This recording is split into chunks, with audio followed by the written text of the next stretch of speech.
I sold my house to pay off my son Darnell's debts. I gave him everything I had. In return, he kicked me out into 20 degrees below zero weather, telling me I was just a burden. I wandered through the biting cold until I found an abandoned train car. I survived by collecting bottles and patching holes with cardboard.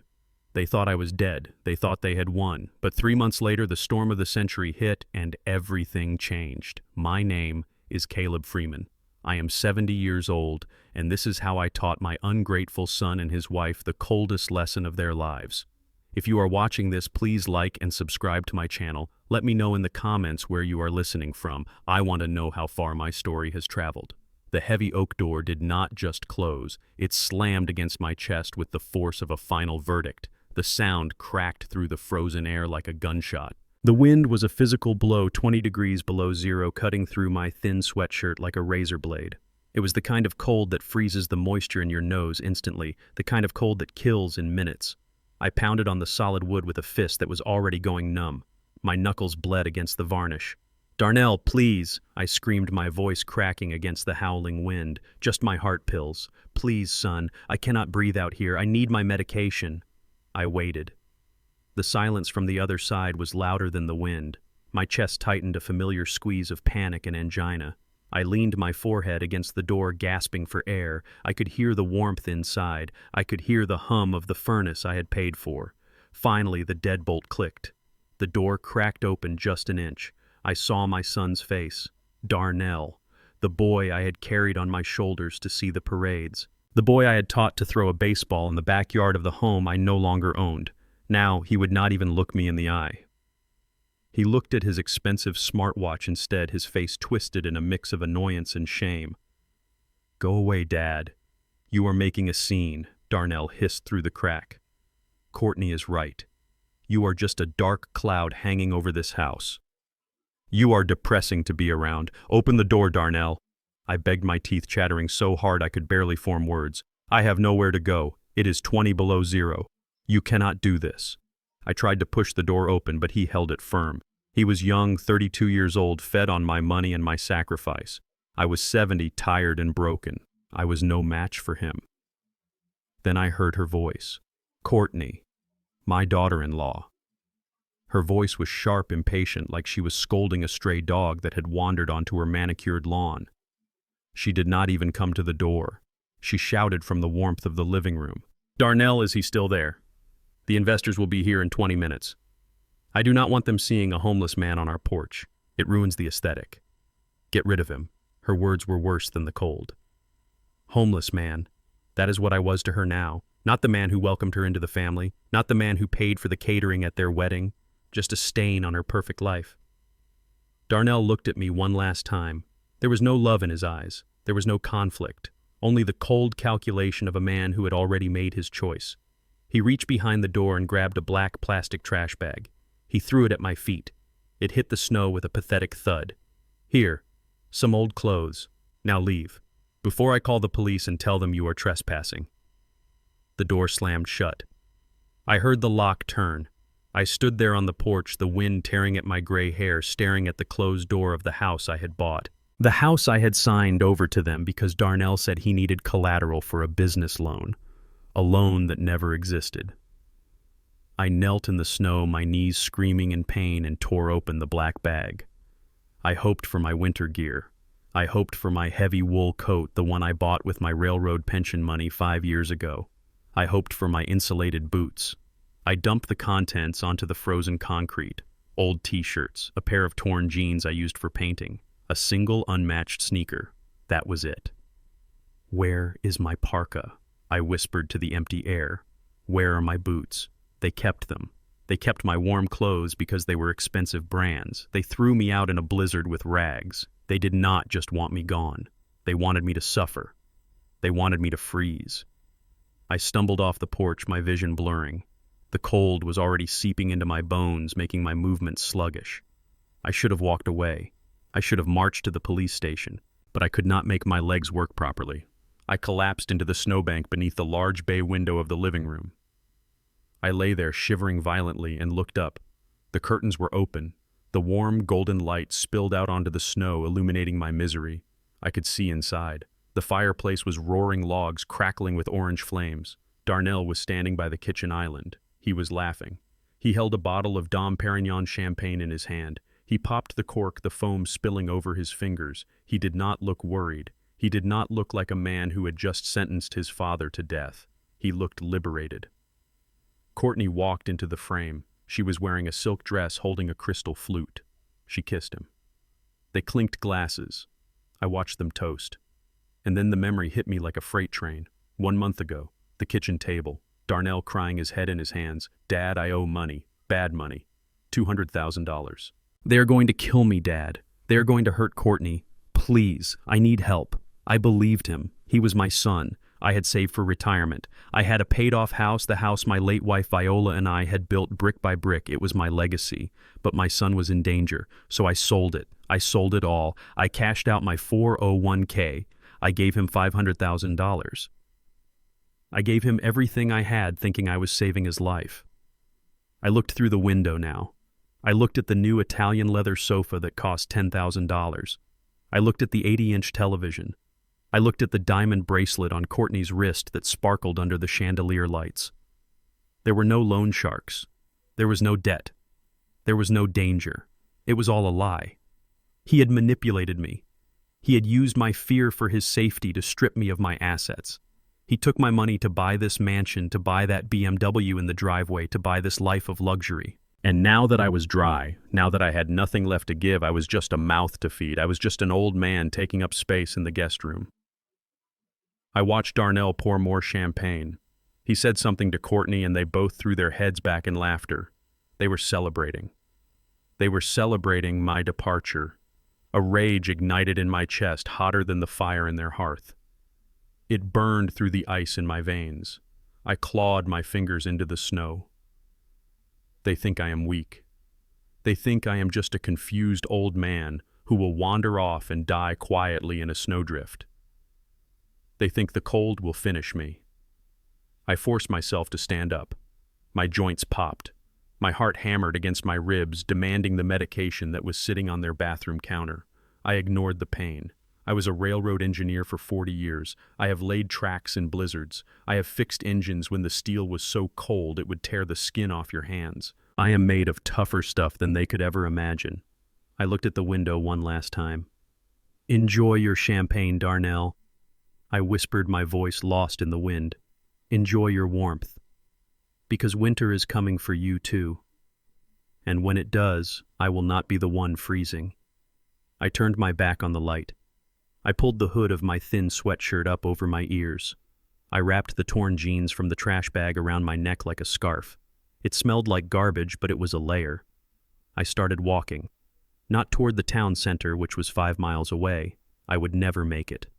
I walked toward the old industrial district, toward the abandoned tracks, toward the place where I used to work. I remembered something. A memory from 30 years ago. A decommissioned rail yard that everyone had forgotten, 1 foot in front of the other. The snow was knee-deep. Every step was a battle. But I kept moving. The wind howled, trying to push me down, trying to finish what my son had started. I will not die here, I told myself. I will not give them the satisfaction. I disappeared into the whiteout, a ghost in the storm, leaving behind the son who betrayed me and the life I had lost. But I was not just walking away. I was walking toward my survival. And unknown to them, I was walking toward the instrument of their destruction. The wind did not just howl anymore. It screamed. It was a physical entity, a wall of invisible ice that pushed against me with every step I took away from the suburbs and toward the dead industrial zone. My lungs felt like they were filled with broken glass every time I inhaled. The streetlights of the rich neighborhood faded behind me, replaced by the encroaching darkness of the abandoned district. I had to keep moving. I knew the rule of the railroad. You stop, you freeze, you die. My feet were no longer part of my body. They were heavy blocks of wood that I had to drag through the knee-deep snow. I could not feel my toes. I could not feel the skin on my face. The only thing I felt was a dull, throbbing ache deep in my chest, my heart struggling to pump thick, cold blood through my veins. The landscape changed. The manicured lawns and fences disappeared. Rusted chain-link fences and the skeletons of old factories rose up like ghosts in the whiteout. I knew this place. I had spent 40 years here. This was where Detroit used to work. Now it was a graveyard of steel and concrete. My vision began to blur. The edges of my sight turned gray, then white. It was the first sign of the end. My body was shutting down. I stumbled over a buried piece of rebar and fell face first into a snowdrift. The snow felt strangely warm against my cheek. It would be so easy to just stay there, to close my eyes, to sleep. Caleb. I heard her voice, clear as a bell. It was Viola, my wife. She sounded just like she did on Sunday mornings calling me for breakfast. Caleb, get up. The coffee is getting cold. I lifted my head, I saw her standing a few yards away wearing her yellow sundress, the one she wore to the church picnic 20 years ago. She was smiling. She was holding a mug. The snow wasn't touching her. Come on, honey, come inside.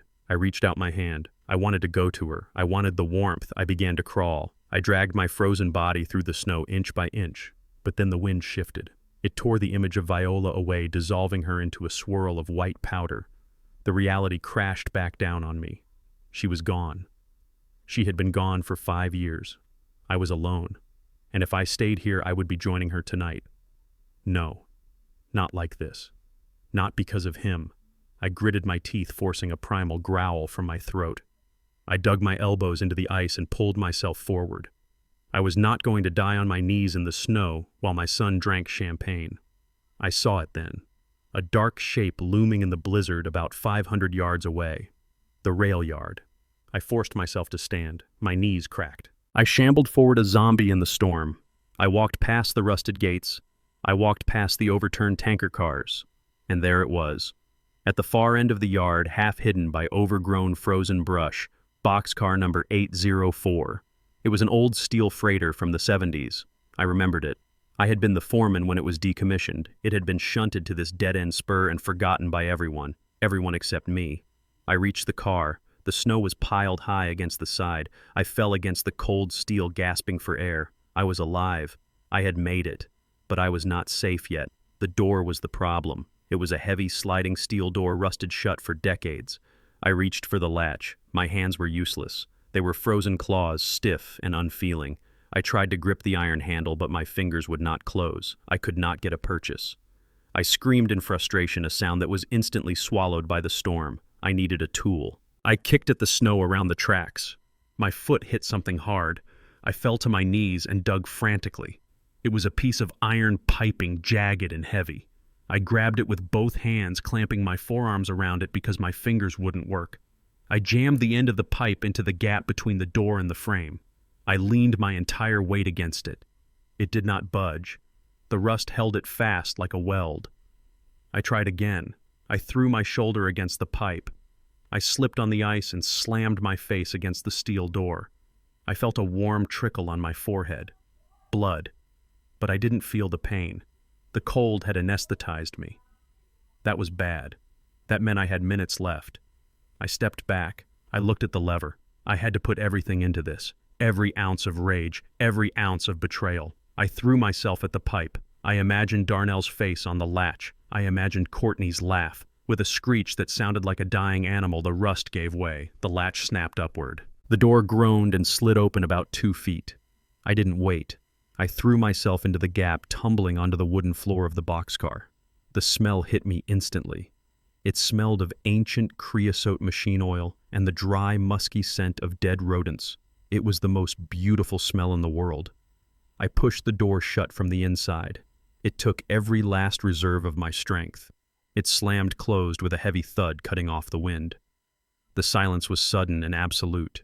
The roaring of the storm was muffled to a dull hum outside the steel walls. It was still freezing inside, the air bitter and stagnant, but the wind chill was gone. I lay on the floor in the pitch-black darkness, my chest heaving. I checked my pockets. I had the lighter I always carried, even though I hadn't smoked in 10 years, an old habit from the rail days. I flicked it. Nothing. My thumb was too numb to work the wheel. I tried again, and again. Finally a spark, then a small yellow flame. The light revealed a cavernous, empty space. Dust motes danced in the tiny circle of light.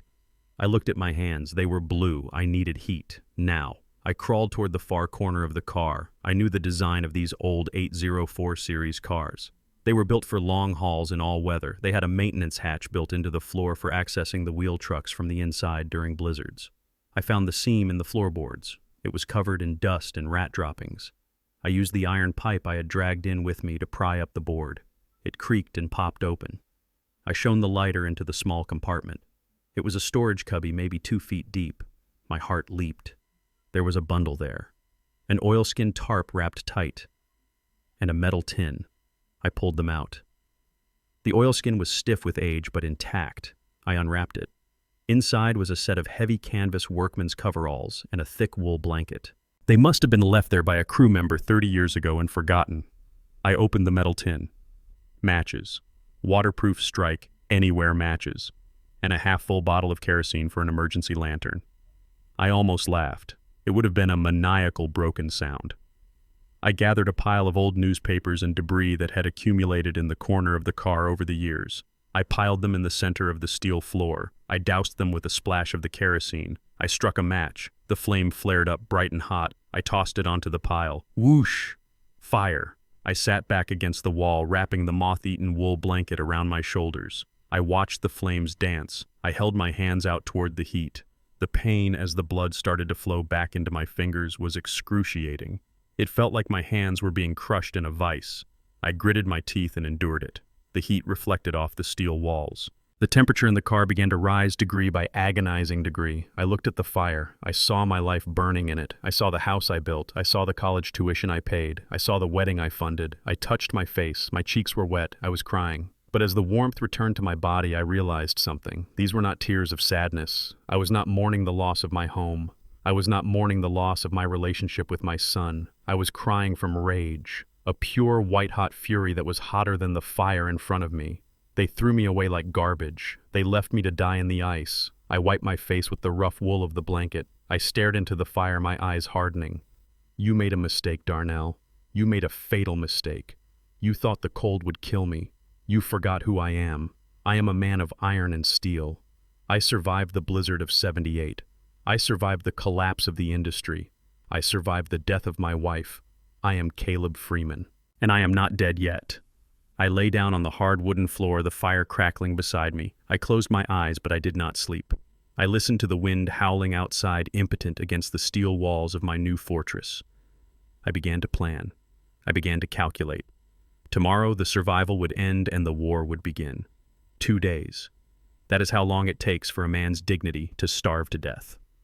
The fire in the boxcar kept my blood liquid, but it could not fill the hollow pit in my stomach. My body had burned through its reserves. My hands shook not from the cold anymore, but from a weakness that rattled my bones. I had eaten nothing since the night I was thrown out. I had drunk only melted snow that tasted of rust and soot. I had to go back to the world of the living. I had to become a ghost in the city I helped build. I wrapped my legs in old newspapers I found under the floorboards and tied them with strips of electrical wire. I pulled the oil-stained canvas coveralls over my thin sweatshirt. I looked like a monster rising from a swamp covered in grime and desperation. I walked toward the commercial strip on the edge of town, staying in the shadows of the alleyways. The smell hit me first. Fried onions, grease, seared meat. It was the back of a burger joint, a place where families went for cheap Sunday dinners.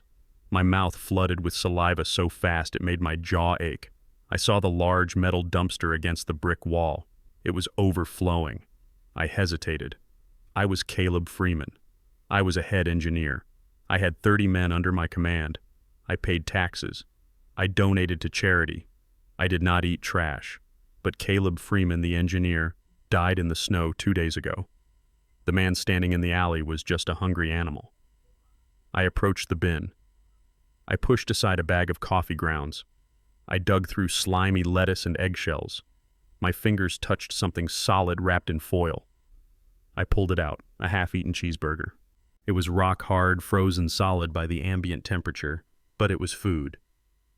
"Hey, you." The voice cracked like a whip. The back door of the kitchen had swung open. A boy, maybe 19 years old, stood there in a grease-stained apron. He held a bag of trash in his hand. He looked at me with a sneer that twisted his young face. "Get away from there, you bum. We do not run a soup kitchen. You are scaring the customers." I looked at him. I wanted to say I built the rails that brought the food to this town. I wanted to say I am a father, but my throat was too dry. I just clutched the frozen burger to my chest. I said, "Beat it, old man, or I am calling the cops. Don't make this place dirty." He threw the trash bag. It landed near my feet with a wet splat. He spat on the ground in my direction and slammed the door. The shame was hotter than any fire. It burned my cheeks. I stood there in the freezing alley clutching a piece of garbage, humiliated by a boy who knew nothing of life. I wanted to throw the burger away. I wanted to keep my pride. But pride does not stop your stomach from digesting itself.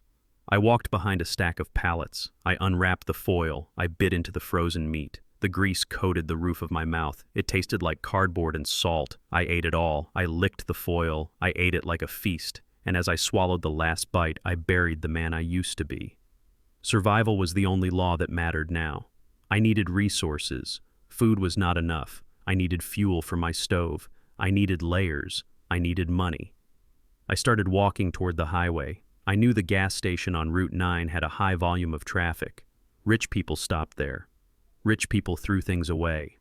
Aluminum cans, 5 cents a piece in Michigan. If I found 20, I could buy a loaf of bread. I reached the station around noon. The wind was whipping around the pumps, but the sun was out, blinding and cold. I pulled my hood low over my face. I grabbed a discarded plastic bag from a trash can and started working. I dug through the bins next to the pumps, soda cans, energy drinks, the detritus of people with money to burn. I had 6 cans in my bag when I heard the engine. It was a low, powerful purr. German engineering. I did not look up at first. I was digging for a Diet Coke can at the bottom of the bin. But then I saw the tires. Brand new all-season treads on 20-inch alloy rims. I froze. I knew those tires. I had paid for them. I slowly lifted my head, keeping my face in the shadow of my hood. It was a BMW X5, jet black. The car Darnell had bought 3 weeks ago, the car he said he needed for client meetings to save his failing business. The driver's door opened. Darnell stepped out. He was wearing a new camel hair coat and designer sunglasses. He looked like $1 million. He looked like a man without a care in the world. He slid his credit card into the pump. My credit card, probably. Or paid off with the cash from my house. The passenger door opened. Courtney. She was wearing a white faux fur vest and boots that cost more than my first car. She was laughing, holding her phone to her ear. I shrank back against the concrete pillar of the pump island. I was 5 feet away from them. I could smell Darnell's cologne. It was a scent I had given him for Christmas last year. They did not look at me. To them, I was just part of the scenery. A dirty, faceless shape scavenging in the trash. I was invisible. Courtney's voice drifted over the wind. She was talking loudly the way people do when they think they own the space around them. "Yes, Mom, it is finally done. We are heading to the spa in Pine Creek for the weekend. Just the 2 of us. We need to decompress." She paused, listening to the person on the other line. Then she laughed. A cold, sharp sound. "Oh, don't worry about him. Darnell kicked him out 2 days ago. He is gone. We changed the locks." I gripped the edge of the trash can so hard my fingernails cut into the plastic. "What? No, Mom. He didn't have any money left anyway. We drained the house fund. Darnell told him it was for loan sharks. Can you believe he fell for that?" The old fool actually believed Darnell was in trouble. There were no debts. We just used the cash to pay off the condo downtown and buy the car. It was too easy. The world stopped spinning. The noise of the highway faded into a buzzing silence. There were no loan sharks.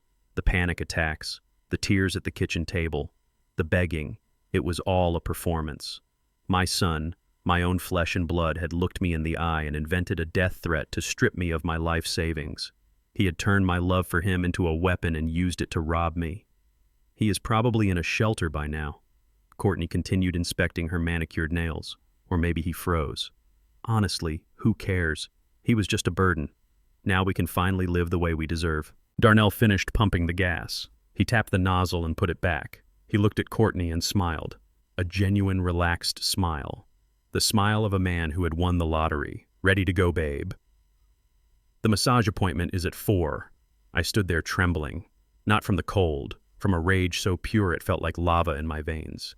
I wanted to scream. I wanted to leap forward and strangle him. I wanted to smash his head against the side of the car I bought, but I did not move. I was an old man in rags. He was young and strong. If I attacked him, the police would come. They would see a vagrant attacking a respectable businessman. I would go to jail and they would win. No, I needed to be smarter. Darnell walked around the car to throw away a coffee cup he had been holding. He walked right up to me. He looked directly at me. I held my breath. I waited for the recognition. I waited for the guilt. He did not even blink. He did not see his father. He saw a bum. He tossed the cup. It was a large Starbucks cup, still half full. He didn't aim for the hole. He just tossed it vaguely in my direction. The lid popped off. The hot, sugary latte splashed over my hand and chest. "Hey, watch it," Darnell muttered, annoyed that the splash might have hit his coat. "You stink, old man. Get a job." He turned his back on me. He got into the driver's seat. The door slammed with a solid, expensive thunk. The engine revved and the BMW pulled away, merging into traffic, heading toward a weekend of massages and luxury paid for with my blood. I stood alone at the pump. The smell of expensive coffee mixed with the smell of my own unwashed body. I looked at the cup on the ground. It was steaming in the cold air. A caramel macchiato, $6. My hand was burning from the hot liquid. I slowly bent down. My joints popped. I picked up the cup. There was about 4 ounces left. Sugar, caffeine, calories. I raised the cup to my lips. My hand was shaking, but not from weakness. I drank it. I drank the dregs of my son's waste. It was sweet and hot. It went down my throat and hit my empty stomach like rocket fuel. I wiped my mouth with the back of my dirty glove. "You should have looked closer, Darnell. You should have looked into the eyes of the man you threw away." I crushed the paper cup in my fist until it was a tight ball. I dropped it into my bag of cans. He told me to get a job. He told me I was a burden. He thought I was finished. He was wrong. I had a job now.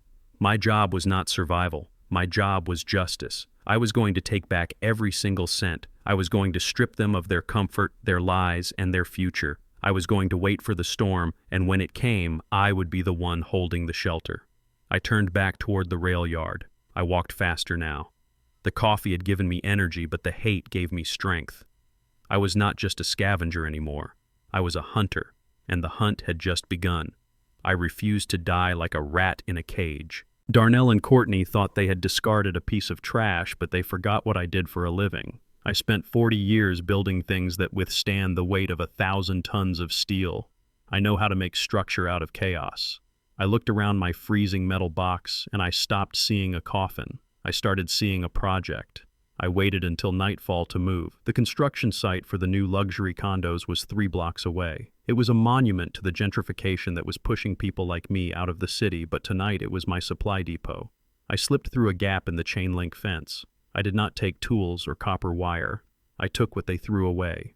Large sheets of pink insulation foam snapped and discarded in the mud. To them it was waste. To me, it was life. I dragged the panels back to the rail yard, sliding them over the snow. The wind bit at my exposed face, but my mind was working on angles and thermal retention. Inside the boxcar, I went to work. I used a rusted knife to cut the foam to fit the spaces between the steel ribs of the car. I packed it tight. I sealed the seams with duct tape I found in the dumpster behind a hardware store. Next was the heat. The open fire on the floor was inefficient and dangerous. I found a 55-gallon oil drum in the weeds. It was heavy, but adrenaline makes you strong. I rolled it inside. I used a railroad spike and a heavy rock to punch holes near the bottom for intake. I found a length of galvanized stovepipe in a scrap pile. I cut a hole in the roof of the car just wide enough for the pipe. I sealed the gap with wet clay from the riverbank that froze solid in minutes. It was crude, it was ugly, but it was engineering. I lit the fire inside the drum. The draft caught immediately. The smoke was sucked up the pipe and out into the night. The steel drum radiated heat. It absorbed the fire and pushed it back out into the room. Within an hour, the temperature inside the car rose above freezing. Then it hit 50 degrees, then 60. The ice on the walls began to melt and drip. I took off my heavy canvas coveralls. I sat in my sweatshirt watching the orange glow of the stove. I was not just surviving anymore, I was living. I had built a home out of nothing. I had done with garbage what my son could not do with $500,000. I had created security. The warmth gave me clarity. It gave me the patience to explore my domain. I went back to the maintenance hatch in the floor. I had pulled out the survival gear, but I had not looked deeper. I knew these cars. There was always a secondary void space between the subfloor and the chassis for running brake lines. I pried the opening wider. I shined my flashlight into the dusty crawl space. Something was down there. It was not a part of the train, it was a leather briefcase. It was covered in a thick layer of gray dust and rat droppings, but the leather was high quality. Saddle leather, it had not rotted. I reached down and pulled it out. It was heavy. The brass buckles were tarnished but functional. I wiped the dust away with my sleeve. I recognized the initials stamped on the flap. M.J. Mike Johnson, Big Mike. He was the yard foreman back in '98. He died of a heart attack 2 weeks before the company filed for bankruptcy. He must have hidden this here. He never trusted the banks. He never trusted the management. My hands trembled as I undid the buckles. I expected to find old tools or maybe a flask of whiskey. I opened the flap. Inside was a stack of yellowed papers preserved in the dry, dark air of the subfloor. I pulled them out. They were legal documents. Detroit and Northern Railway liquidation assets. I started reading. The legal jargon was dense, but I had learned to read contracts when I became a union rep. These were transfer deeds. When the company went under, they had no cash to pay the pensions of the senior staff. They offered a settlement. Stock options in a shell company that held the non-liquid assets, specifically the land titles to the decommissioned yards. Most men threw these papers away. They wanted cash. They wanted a check. They thought the land was worthless, toxic waste. But Big Mike had kept them, and right there underneath Mike's certificate was a carbon copy of a list of employees who had been automatically enrolled in the land trust because they refused the cash buyout settlement that was pennies on the dollar. I ran my finger down the list. Jenkins, Kowalski, Miller, Freeman, Caleb Freeman. I stopped. I stared at my name typed in fading black ink. I remembered that day. I was so angry about the bankruptcy I tore up the settlement check because it was an insult. I told them to keep their money. I didn't know that by refusing the check I had defaulted into the land trust.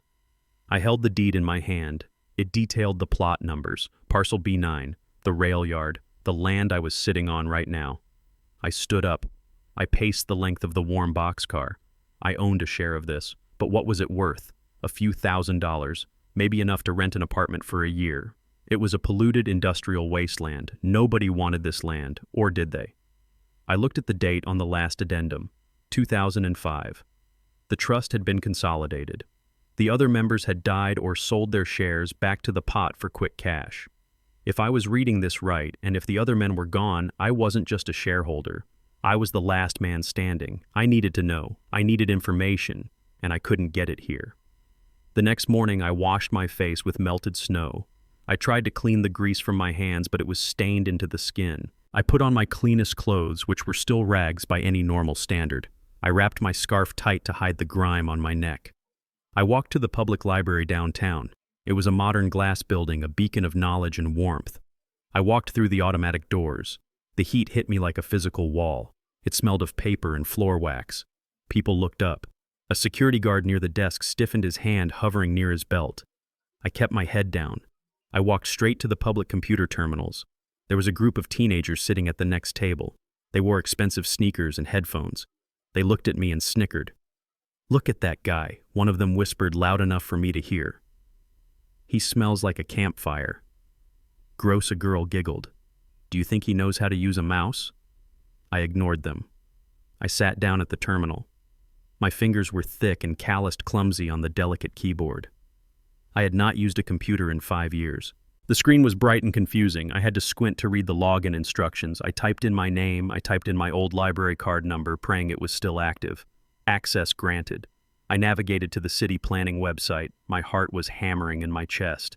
I searched for the zoning maps. I searched for the parcel numbers from Big Mike's papers. The map loaded slowly, pixel by pixel. I saw the rail yard. It was a gray rectangle on the screen, but it was not labeled industrial waste anymore. It was colored bright green. I zoomed in. A label appeared over the land. Future site of the Metro Green Line Transit Hub and Eco Park. Status approved. Budget allocation $200 million. I stopped breathing. The city wasn't just expanding. They were building a high-speed rail connector. And they needed a hub. They needed a straight line through the old industrial zone. My land was the bullseye. I opened a new tab. I searched for eminent domain cases in the district. I searched for the current valuation of commercial real estate in the green zone.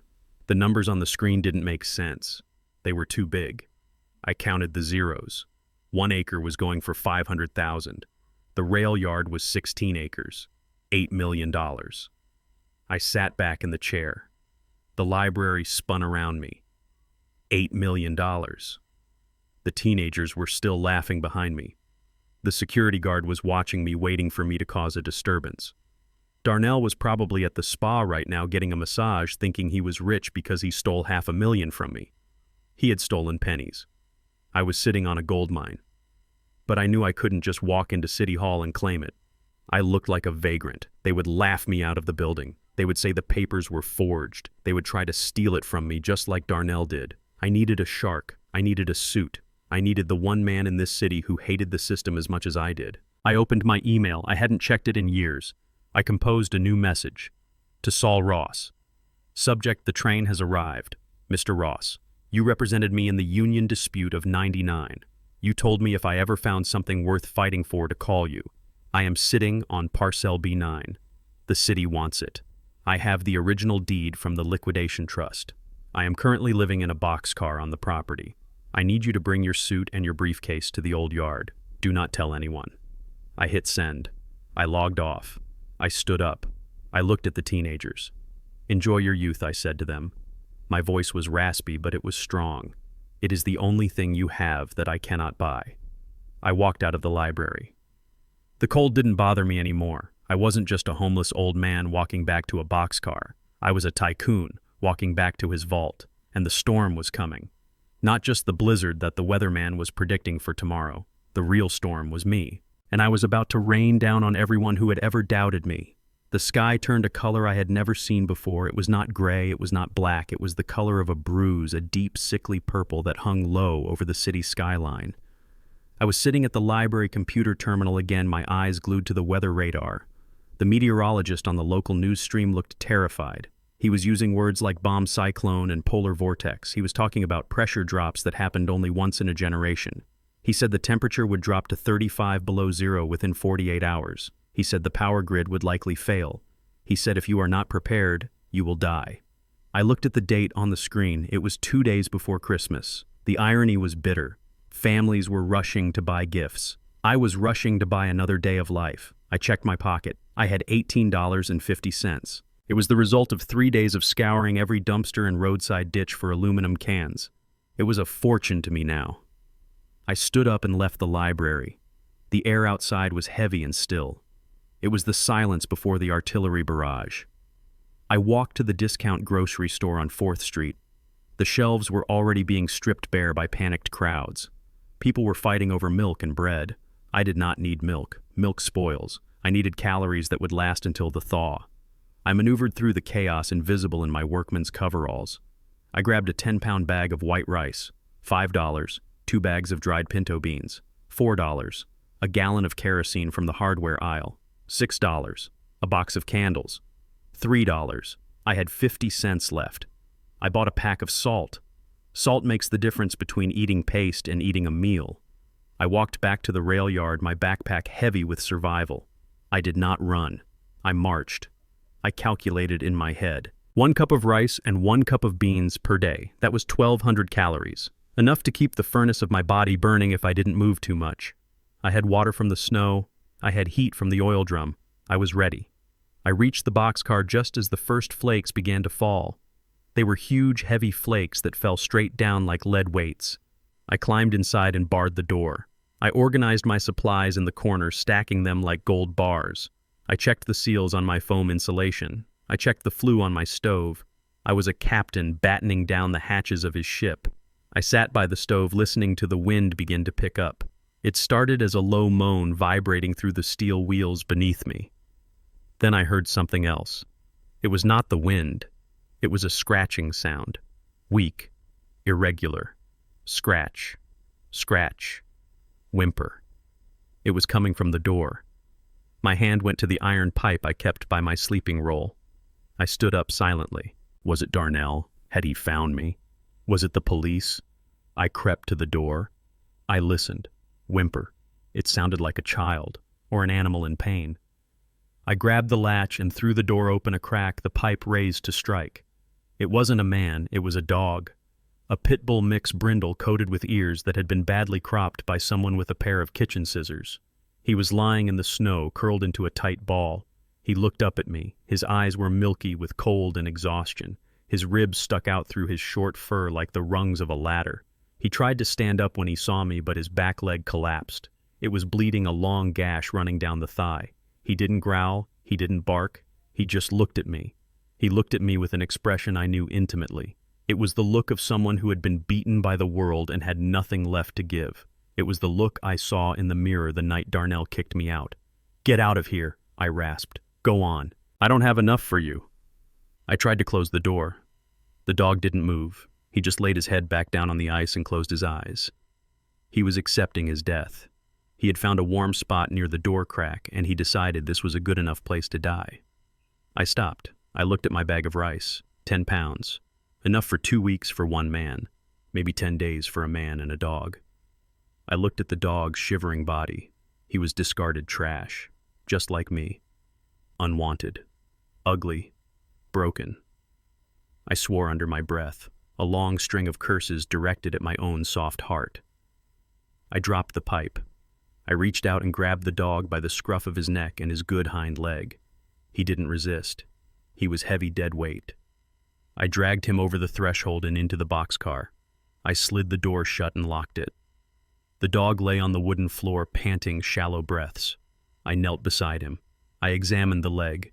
It was a deep cut, probably from a chain-link fence or a piece of jagged metal. It was infected, but the cold had slowed the bleeding. I got my water pot. I melted snow on the stove until it was warm. I tore a strip off my spare shirt. I washed the wound. The dog flinched but didn't bite. He licked my hand. His tongue was rough and warm. I cooked a double portion of rice and beans. I poured half of it onto a piece of cardboard. "Eat," I commanded. He ate. He ate like he had never seen food before. He inhaled it. Then he looked at me, his tail giving a single weak thump against the floor. "You are a fool, Caleb," I told myself. "Now you have another mouth to feed." I looked at him. He needed a name. He needed to know he belonged to someone. "Lucky," I said. "You are lucky, because you found the only idiot in this city who would open the door." Lucky crawled over to my sleeping roll. He curled up against my back. I felt his warmth through my coveralls. It was the first time in 5 years I had felt the warmth of another living creature while I slept. I put my hand on his head. "We are going to make it," Lucky, I whispered. "Both of us." I closed my eyes and let my mind wander to the library computer earlier that day. Before I left, I had done one more thing. I had logged into social media. I wanted to see my enemy. I wanted to see what they were doing while the sky turned purple. Courtney's profile was public. She posted everything. Her life was a performance for an audience of strangers. I saw the photos from that morning. They were in the living room of my house. The fireplace was blazing. Darnell was wearing a Santa hat holding a glass of eggnog. The thermostat on the wall behind him read 75 degrees. The caption read, "Blizzard. What blizzard? We are cozy and warm with the heat cranked up. Let it snow. We have wine, Netflix, and zero worries. Hashtag Winter Wonderland. Hashtag Cozy Vibes." Another post showed their kitchen counter. It was covered in party platters, shrimp cocktail, cheese boards, fancy crackers, bottles of liquor. Not a bag of rice in sight. Not a jug of water. Courtney had posted a video rant, her face filtered and perfect. "People are so dramatic," she laughed into the camera, rolling her eyes. "I saw people at the store fighting over toilet paper. Seriously, it is just a little snow. We are ordering pizza and throwing a party tonight. Only hicks and doomsday preppers worry about this stuff. We have a generator somewhere in the garage, I think. Darnell will figure it out if the power goes out, which it won't. This is America." I watched the video in my mind again. I saw the arrogance. I saw the ignorance. They thought their money was a shield. They thought their heated floors and their smart home system would protect them from nature. They didn't understand that when the grid fails, a smart house becomes a tomb. They didn't check the generator. They didn't buy fuel. They didn't buy water. They bought shrimp. They were dancing on the edge of a volcano, laughing at the lava. I looked at my stack of wood. I looked at my 10 pounds of rice. I looked at the oil drum radiating heat. I stroked Lucky's fur. Let them dance, I thought. Let them laugh. The music is about to stop. The wind outside changed pitch. It went from a moan to a shriek. The steel walls of the boxcar vibrated. The temperature outside was dropping like a stone. The bomb cyclone had arrived. I put another log in the stove. I checked the water level in my pot. I was ready. They were not, and the storm does not care how much your shoes cost. The storm only asks one question. Are you strong enough to survive me? I pulled the blanket up over Lucky and me. Yes, I whispered into the darkness. We are. And then the lights of the city flickered and died. The world went black. The roar of the wind consumed everything. The judgment had begun. The storm hit with the force of a freight train derailing at full speed. It was not a gradual increase. It was a sudden violent slam against the steel walls of my boxcar. The wind shrieked like a banshee, a high-pitched wail that vibrated through the metal ribs of the train and into my bones. The heavy sliding door, which I had barred with a solid iron pipe, rattled in its frame, threatening to buckle under the pressure. Outside, the world had ceased to exist. There was no sky, no ground, no horizon. There was only a swirling vortex of white chaos. The temperature plummeted so fast, I could almost hear the mercury shattering in the thermometer. It went from 0 to 10 below, then 20 below in the span of an hour. The wind chill factor was pushing 50 degrees below zero. It was conditions that would freeze exposed flesh in under a minute. But inside Boxcar 804 it was 70 degrees. My homemade oil drum stove was roaring. The wood I had scavenged burned hot and clean, the smoke sucked away by the draft of the storm itself. The pink foam insulation panels I had taped to the walls were doing their job. They held the heat like a thermos. I sat on my sleeping roll, my back against the wall, a tin cup of hot coffee in my hands. Lucky lay across my legs, his belly full of rice and beans, snoring softly. His body heat was a welcome weight. I watched the orange glow of the firelight dancing on the ceiling. I listened to the wind howling its frustration outside. It wanted to kill me. It wanted to turn me into a statue of ice. But I had outsmarted it. I was a structural engineer. I understood load and resistance. I understood thermal dynamics. I had built a fortress out of garbage. Then the lights of the city died. I saw it through the tiny crack in the door seal. The ambient glow of the city skyline, which usually stained the clouds a dull orange, simply vanished. The grid had failed. The transformers had blown. The entire city of Detroit was plunged into darkness and cold. I took a sip of my coffee. It was bitter and strong. I smiled. I did not need the grid. I did not need the power company. I had fire. I had shelter. I was the richest man in the world. 5 miles away in the gated community of Oakwood Heights, the reality was very different. I knew the house I had bought for Darnell. I knew it intimately because I had paid for the inspection report that he had ignored. It was a McMansion. A hastily built box of drywall and cheap lumber wrapped in a facade of expensive brick to look impressive. It was designed for curb appeal, not for survival. When the power cut out, the silence in that house must have been deafening. The hum of the $10,000 refrigerator stopped. The ambient lighting in the crown molding went black. The massive 80-inch television screen turned into a black mirror reflecting their own terror. But the most critical failure was silent. The smart thermostat, the one Courtney bragged about controlling from her phone, went dead. The furnace fans spun down, the heat stopped, and that house had a fatal flaw. The plumbing, the contractor had run the main water lines through the exterior walls to save money on interior framing. I had told Darnell this. I had told him to wrap them with heat tape. I had told him to install a manual drain valve for emergencies. He had laughed at me. He said, "Dad, this is a modern house. It has automatic sensors. Sensors need electricity, son." I closed my eyes and imagined the scene. The temperature inside the house would be dropping rapidly. Those big, beautiful bay windows that let in so much light were now giant sheets of ice sucking the heat out of the room. The R value of the walls was minimal. Within 2 hours, the inside of the house would be freezing.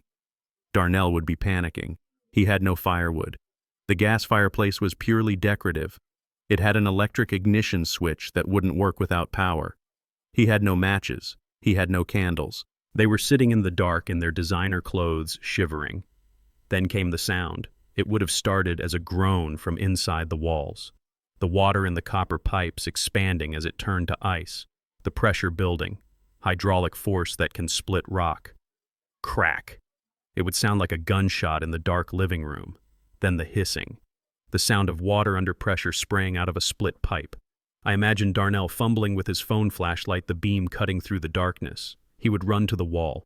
He would see the water seeping through the expensive drywall, ruining the custom wallpaper Courtney had picked out in Paris.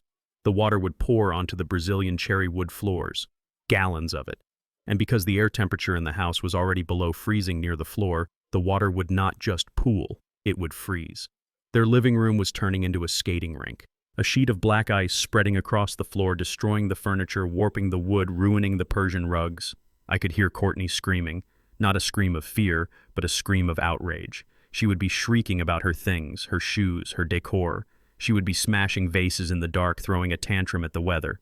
"Fix it, Darnell. Do something. It is ruining everything." And Darnell would be standing there useless. He didn't know where the main shut-off valve was. I had tried to show him once. He was looking at his phone. He didn't know how to drain the system. He didn't know how to stop the bleeding. He would try to call a plumber. He would dial number after number with freezing fingers. But the cell towers were overloaded or down. And even if he got through, no plumber was coming out in a bomb cyclone. No one was coming to save him. They were alone, trapped in a luxury tomb that was rapidly becoming a freezer.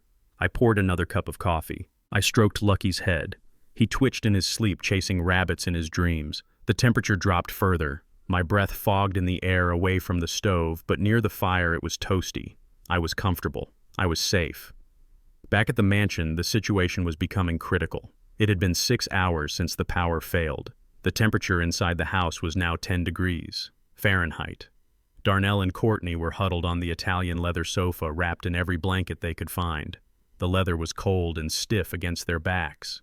They were wearing their coats, their hats, their gloves inside their own living room. Their breath came in white puffs. Their teeth chattered uncontrollably. The cold had moved past discomfort. It was now pain. It was the kind of cold that makes your joints ache and your mind slow down. Courtney was crying. Her tears froze on her cheeks.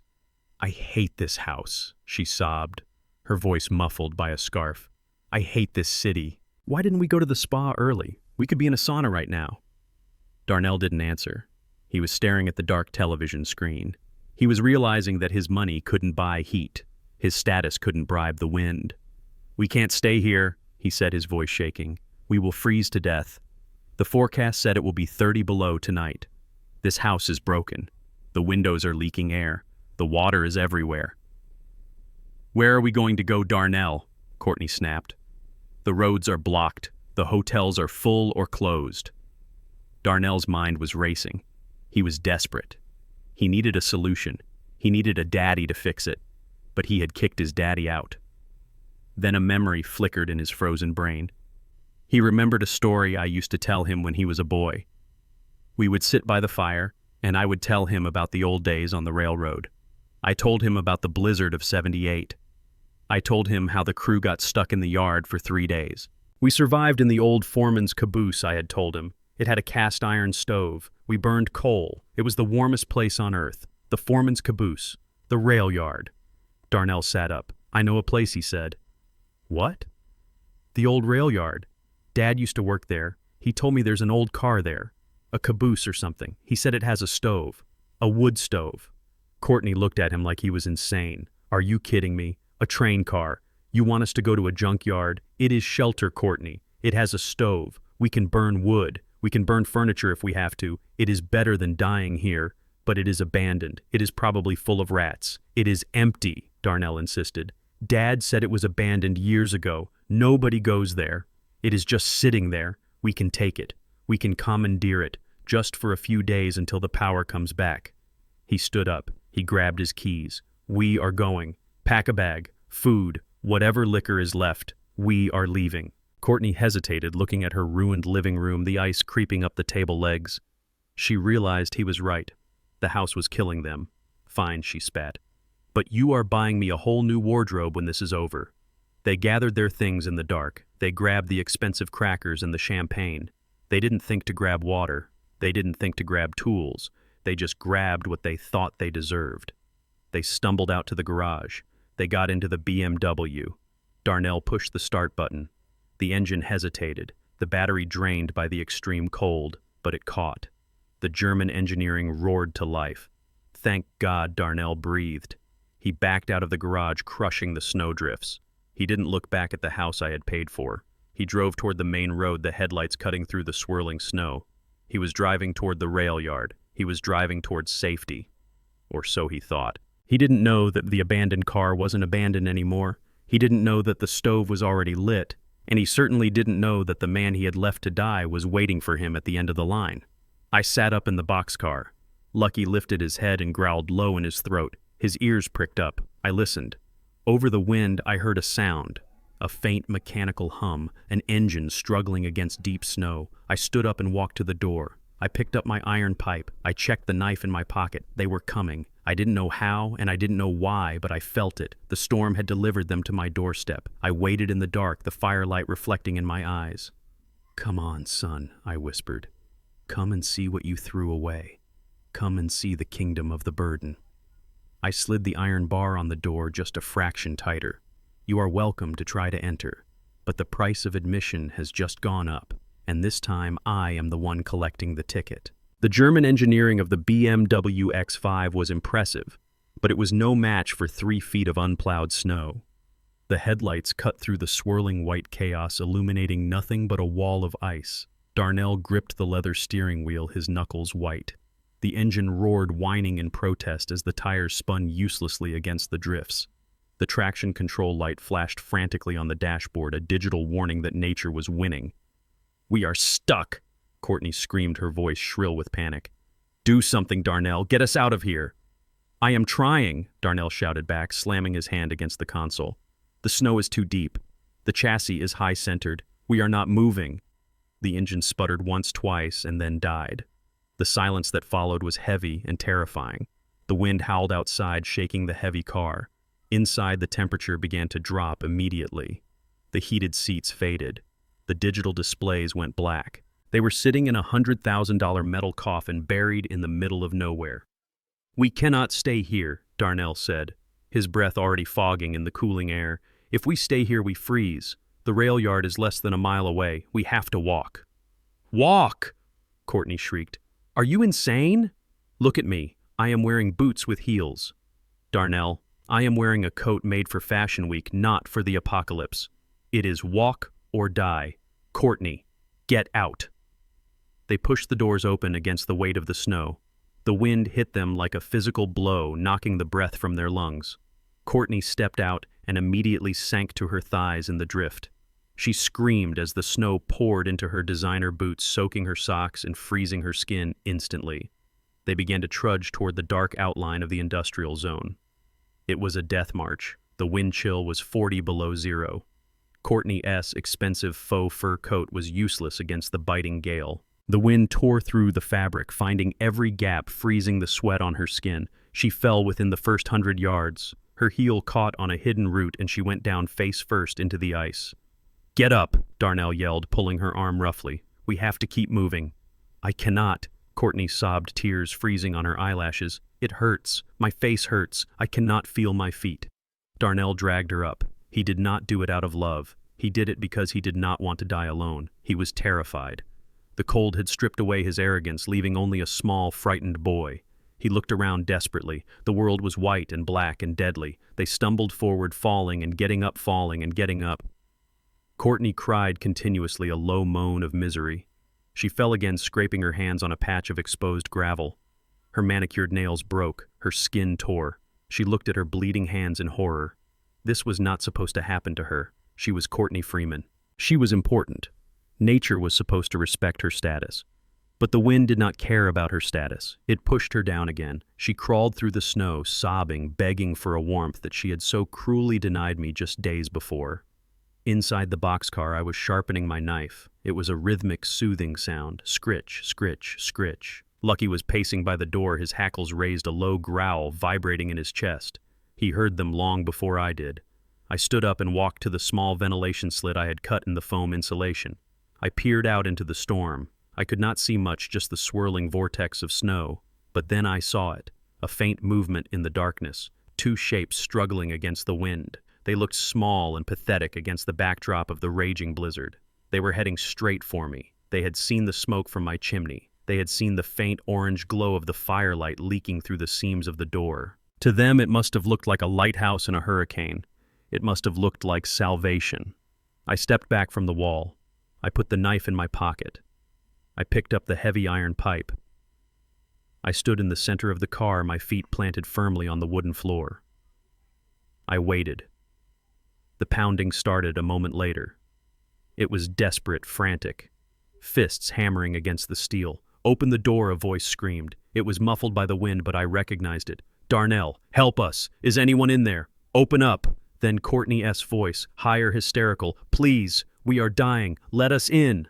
Lucky barked a loud booming sound in the enclosed space. He threw himself against the door, snarling. He smelled their fear. He smelled the people who had hurt his master. I did not move. I let them pound. I let them scream. I let them feel the cold for just a minute longer. I wanted them to know what it felt like to be locked out. I wanted them to know what it felt like to beg for mercy and receive only silence. The banging continued. Darnell sounded weaker now. "Please, we have money. We will pay you. Just open the door. Money." Even at death's door, that was the only language they knew. They thought they could buy their way out of hypothermia. They thought their credit cards worked in hell. I walked to the door. I grabbed the heavy iron latch. The metal was cold, but my hands were warm. I took a deep breath. I threw the latch up. I heaved the heavy door sideways. It slid open with a screech of metal on metal that cut through the sound of the wind. The sudden rush of heat must have hit them like a physical wall. The smell of wood smoke and coffee and life poured out into the frozen night. They were huddled together on the ground, shivering violently. Their faces were covered in ice. Their expensive clothes were torn and soaked. They looked up, blinking in the sudden light. I stood in the doorway, looming over them. I was backlit by the fire, my shadow stretching long across the snow. I held the iron pipe in one hand, resting it casually against my leg. Lucky stood beside me. His teeth bared a rumble of warning in his throat. Courtney looked up. Her eyes widened. Her jaw dropped. She stared at me as if she were seeing a ghost. "You," she whispered, her voice cracking. "You are alive." She tried to stand, but her legs failed her. She fell back into the snow, staring up at me in disbelief. "You," she repeated. "But how? You are supposed to be dead. You are supposed to be frozen." Darnell looked up. His face was a mask of shock and confusion. "Dad," he stammered. "Dad, is that you?" I looked down at them. I looked at their blue lips. I looked at their terror. I looked at the son who had thrown me away like garbage and the woman who had laughed about it. I did not smile. I did not offer a hand. I just stood there, a king in his castle, looking down at the peasants who had tried to dethrone him. "Welcome to my hell," I said, my voice low and hard like granite. They stared at me, unable to process what was happening. The man they had discarded was standing before them, strong and warm and powerful. The victim had become the gatekeeper. But the entry fee, I continued, tightening my grip on the pipe, is high. Very high. Darnell scrambled backward in the snow crab, walking away from me. "Dad, please," he begged. "We are freezing. Let us in. Please." I looked at him. I remembered his face when he slammed the door on me. I remembered his laugh when he drank the champagne. "Why should I asked. "You said I was a burden. You said I was depressing. You said you wanted me gone. Well, I am gone. This is not your house, Darnell. This is my train, and I do not issue tickets to traitors." Courtney began to wail, a high, thin sound of despair. She was broken. The cold had shattered her arrogance. "We are sorry," she sobbed. "We are so sorry. Just let us in. We will do anything. Anything I asked. Yes, anything," Darnell cried. "Just please, Dad. It is so cold." I stepped back one pace, leaving the doorway open just enough. "Get in," I commanded, "but do not think for one second that you are guests. You are prisoners of the storm, and I am the warden." They scrambled inside, crawling on their hands and knees, desperate for the warmth. They collapsed on the floor near the stove, shivering uncontrollably. Lucky growled and snapped at Darnell's heels, herding them like sheep. I slid the heavy door shut. The boom of the closing latch echoed like a gavel striking a sounding block. The wind was gone. The cold was gone. They were safe from the storm. But they were trapped with me.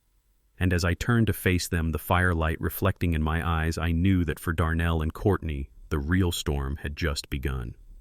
Darnell dropped to his knees in the snow, his expensive trousers soaking up the freezing slush instantly.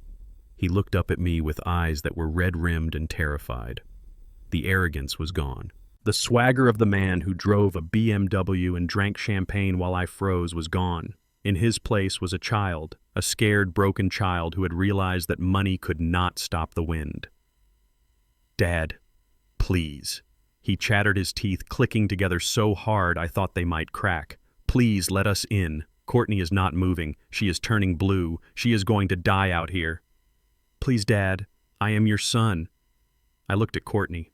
She was slumped against the doorframe, her eyes rolling back in her head.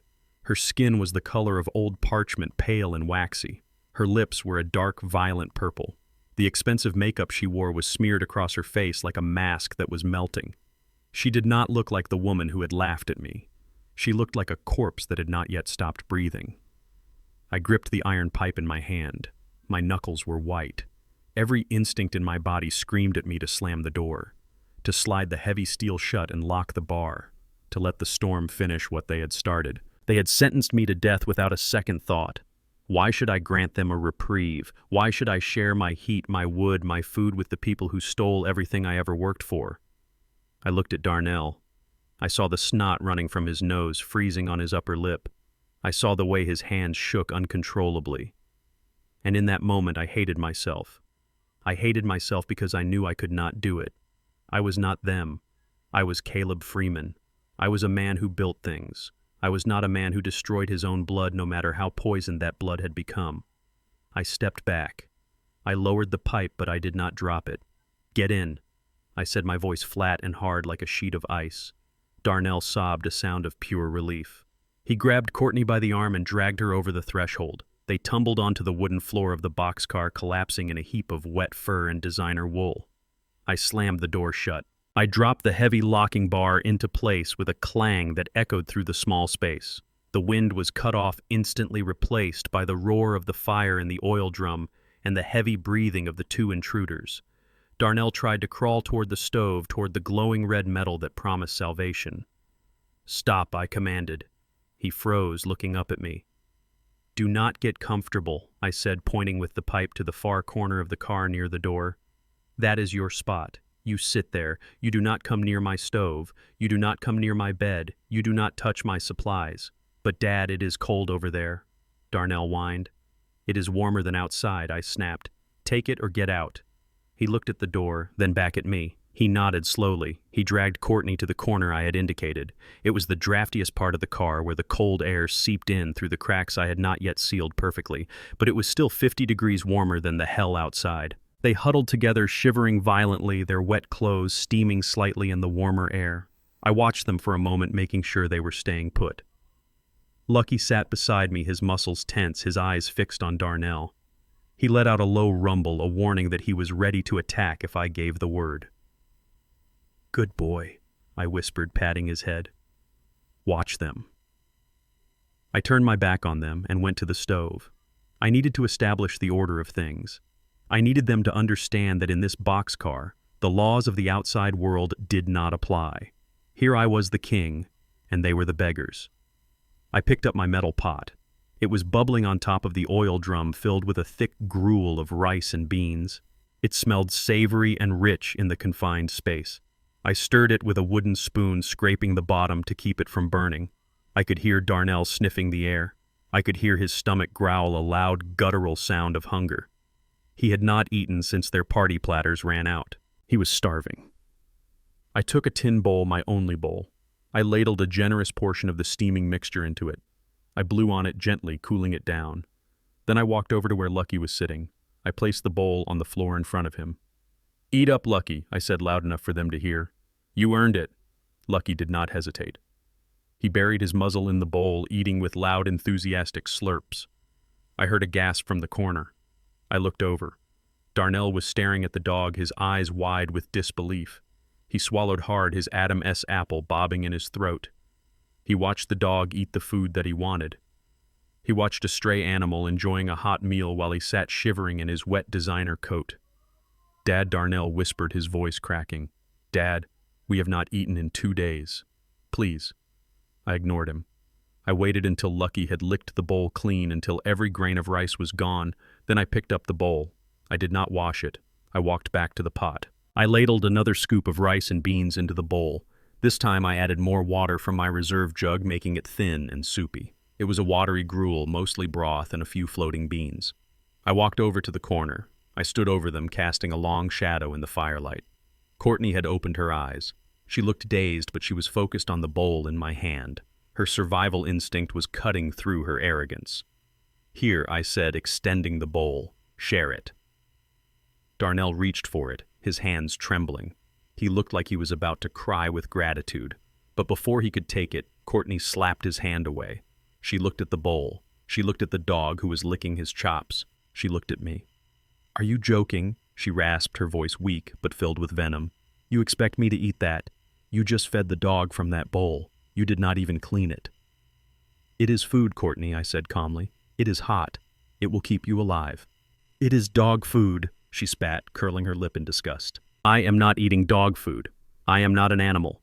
Do you have any idea who I am?" I looked at her. I looked at the woman who had spent $500 on a bottle of wine while I was patching holes in a train car. "I know exactly who you are," I said. "You are a woman with no house, no car, and no food. You are a woman sitting on the floor of a boxcar in a blizzard. You are nobody." She glared at me, her eyes burning with hate. "I would rather starve," she hissed. "Suit yourself," I said. I turned the bowl over. The hot soup splashed onto the wooden floor right between Darnell's legs. It steamed in the cold air, soaking into the dust and the grime. "Lucky," I called. "Clean up on aisle 4. Lucky trotted over, his tail wagging. He pushed Darnell aside with his nose and began to lick the soup off the floor. No, Darnell moaned. He reached out as if to scoop the food back up with his hands, but he pulled back, realizing how low he had sunk. He watched the dog eat the meal he had been denied. Courtney stared at the mess on the floor. She stared at the dog eating what she had refused.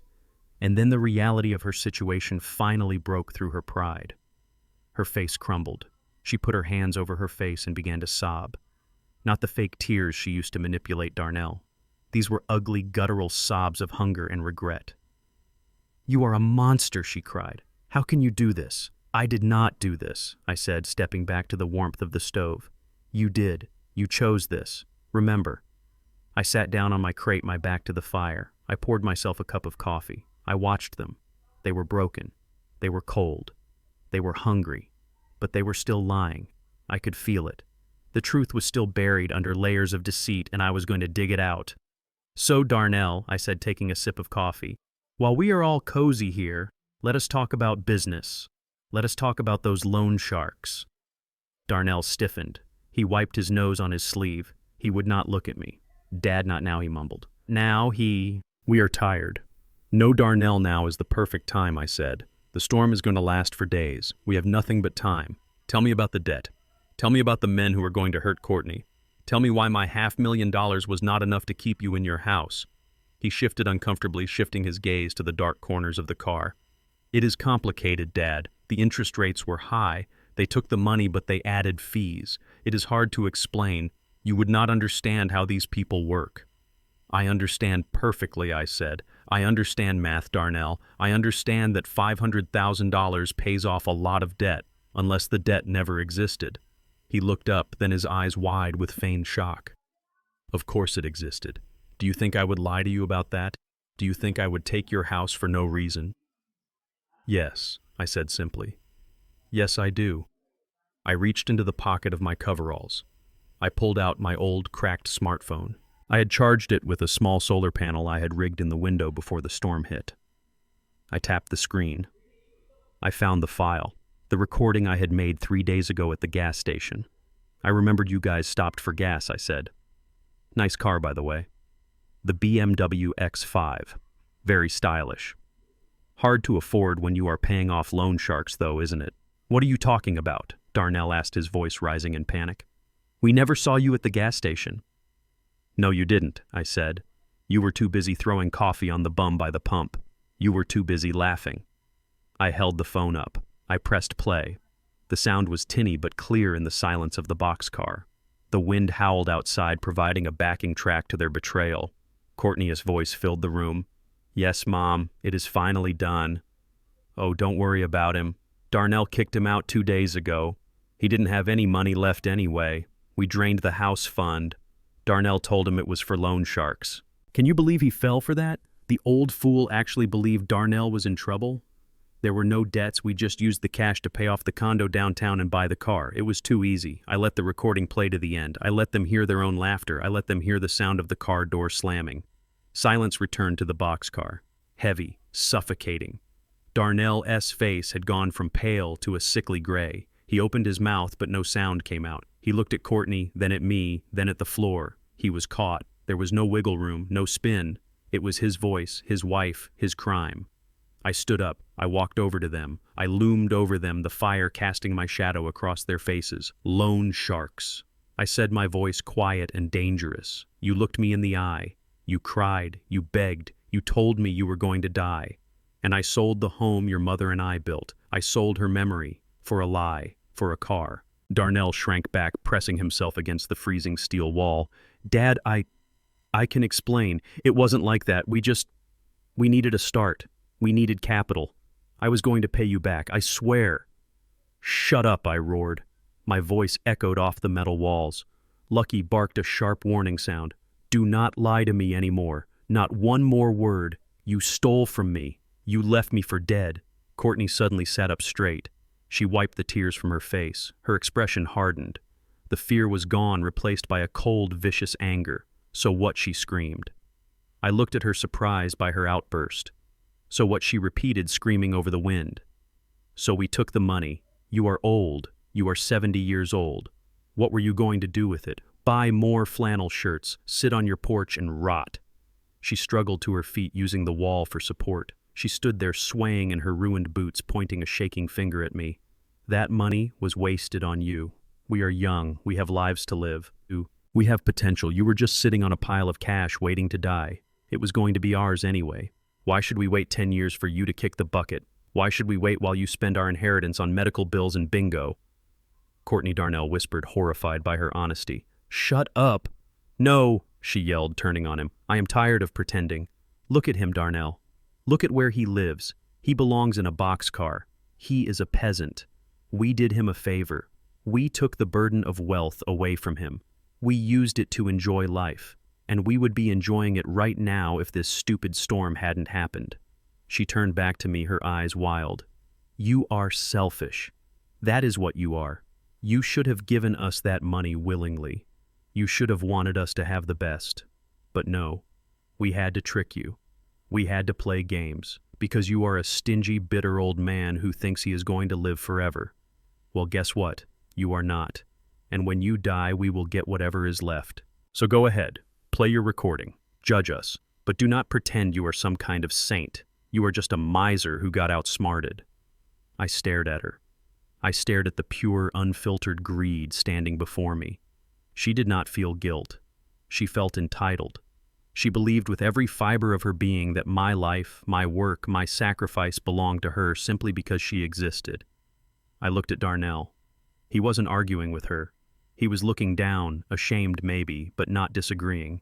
He believed it too. He believed he deserved my life more than I did. A strange calm washed over me. The rage didn't vanish, but it crystallized. It turned into something cold and hard and unbreakable. I see, I said softly. I see now. You didn't just want my money. You wanted my life. You wanted to erase me so you could replace me. I walked back to the stove. I sat down. I picked up my coffee. You are right, Courtney, I said. I am old, and I cannot take it with me. She smirked triumphantly, thinking she had won the argument. But I continued, looking into the fire. I can make sure you never see a dime of it. And I can make sure that while I am still here breathing this air, I will be the nightmare you never wake up from. I looked at them one last time. The free ride is over. The bank of Dad is closed, and the foreclosure notice has just been served. I pulled the blanket around my shoulders and turned away from them, leaving them in the cold, drafty corner with their hunger and their hate. They thought the storm outside was dangerous. They had no idea that the man sitting 5 feet away from them was about to bring their whole world crashing down. The silence that followed the storm was heavier than the wind had ever been. For 3 days the blizzard had raged, battering the steel walls of my boxcar, burying the world in 5 feet of white silence. But on the morning of the 4th day, the wind died. The sun broke through the gray clouds, blinding and cold, illuminating the frozen wasteland of the rail yard. Inside the car, the atmosphere changed instantly. The fear that had kept Darnell and Courtney huddled in the corner evaporated the moment they saw the sun. They were no longer refugees. They were no longer begging for their lives. The arrogance returned like a disease that had only been dormant, not cured. I watched them from my seat by the stove. I sipped my black coffee, feeling the warmth spread through my chest. Lucky lay at my feet, his ears perked up, watching their every move. Courtney stood up. She brushed the dust and straw from her ruined designer coat. She looked around the boxcar, the place that had saved her life, with a look of pure, unadulterated disgust. She wrinkled her nose as if she smelled something rotting. Finally, she said, "I thought this nightmare would never end." She did not look at me. She looked at Darnell, who was putting on his boots. "Darnell, get the door," she commanded. "Let us get out of this dump. I feel filthy. I need a shower. I need real food. I need to get away from this smell." Darnell stood up. He regained his swagger, his posture straightening as he realized he was going to survive. He walked to the heavy steel door. He didn't check to see if I was okay. He didn't offer to help clean up the mess they had made. He just grabbed the latch and heaved. The door slid open with a screech of rusted metal. The sunlight poured in harsh and revealing. It illuminated the piles of trash they had created, the empty food wrappers, the corner where they had slept. Courtney stepped into the light, shielding her eyes. She took a deep breath of the freezing air. Thank God, she breathed. Civilization. She turned back to me one last time. She didn't smile. She didn't offer a hand. She looked at me like I was an employee who had performed a service she found barely adequate. "Well," she said, smoothing her hair, "thanks for the roof, I guess. It was not exactly the Ritz, but it kept us alive." She looked around the boxcar again, sneering at my insulation panels and my oil drum stove. "You really should clean this place up," she added. "It smells like wet dog and old man. It is a health hazard. Honestly, Caleb, I do not know how you live like this. It is embarrassing." Darnell stepped up beside her. He wouldn't meet my eyes. He looked at his shoes. "Yeah, Dad," he muttered. "Thanks. We are going to head back to the car. The plows should be out by now. We will call a tow truck." He paused. I waited for it. I waited for the apology. I waited for the admission of guilt regarding the money, the lies, the betrayal. "You should probably move on," Darnell said instead. "The city is going to come check this area eventually. You cannot squat here forever. It looks bad for the family if you get arrested for vagrancy." I sat there holding my coffee cup. My knuckles were white. 3 days. I had fed them. I had kept them warm. I had saved their lives. And this was it. This was the sum total of their gratitude, an insult and a dismissal. They turned their backs on me. They stepped out into the snow, ready to walk back to their frozen BMW, ready to return to their life of lies, ready to pretend that none of this had ever happened. They were going to walk away and leave me here to rot. "Goodbye, Darnell," I said softly. He didn't turn around. He just waved a hand over his shoulder, a dismissive gesture. "See you around, Dad. Try to stay out of trouble." They began to trudge through the snow toward the main road. I watched them go. I felt a strange sensation in my chest. It wasn't anger anymore. It was pity. They were walking away thinking they were escaping. They didn't know they were walking directly into the path of a hurricane. Because I heard something they didn't. Over the crunch of their footsteps in the snow, I heard the roar of an engine. A real engine. Not a tow truck, not a plow. It was the deep, throaty rumble of high-performance horsepower. I stood up. I walked to the open door. Lucky stood beside me, barking once, a sharp alert. A black shape crested the hill of snow at the entrance to the rail yard. It was a vehicle that looked like a tank dressed in a tuxedo. A customized Mercedes G-Wagon lifted with studded off-road tires and a snorkel intake. It tore through the snow drifts like they were cotton candy, throwing up a rooster tail of white powder. It roared toward us, cutting a path straight to the tracks. Darnell and Courtney stopped. They stood in the snow, their mouths open, staring at the approaching beast. They knew cars. They knew that vehicle cost more than their house. The SUV skidded to a halt 20 feet from the boxcar. The engine idled with a menacing growl. The driver's side door opened. A polished black leather boot stepped out into the snow.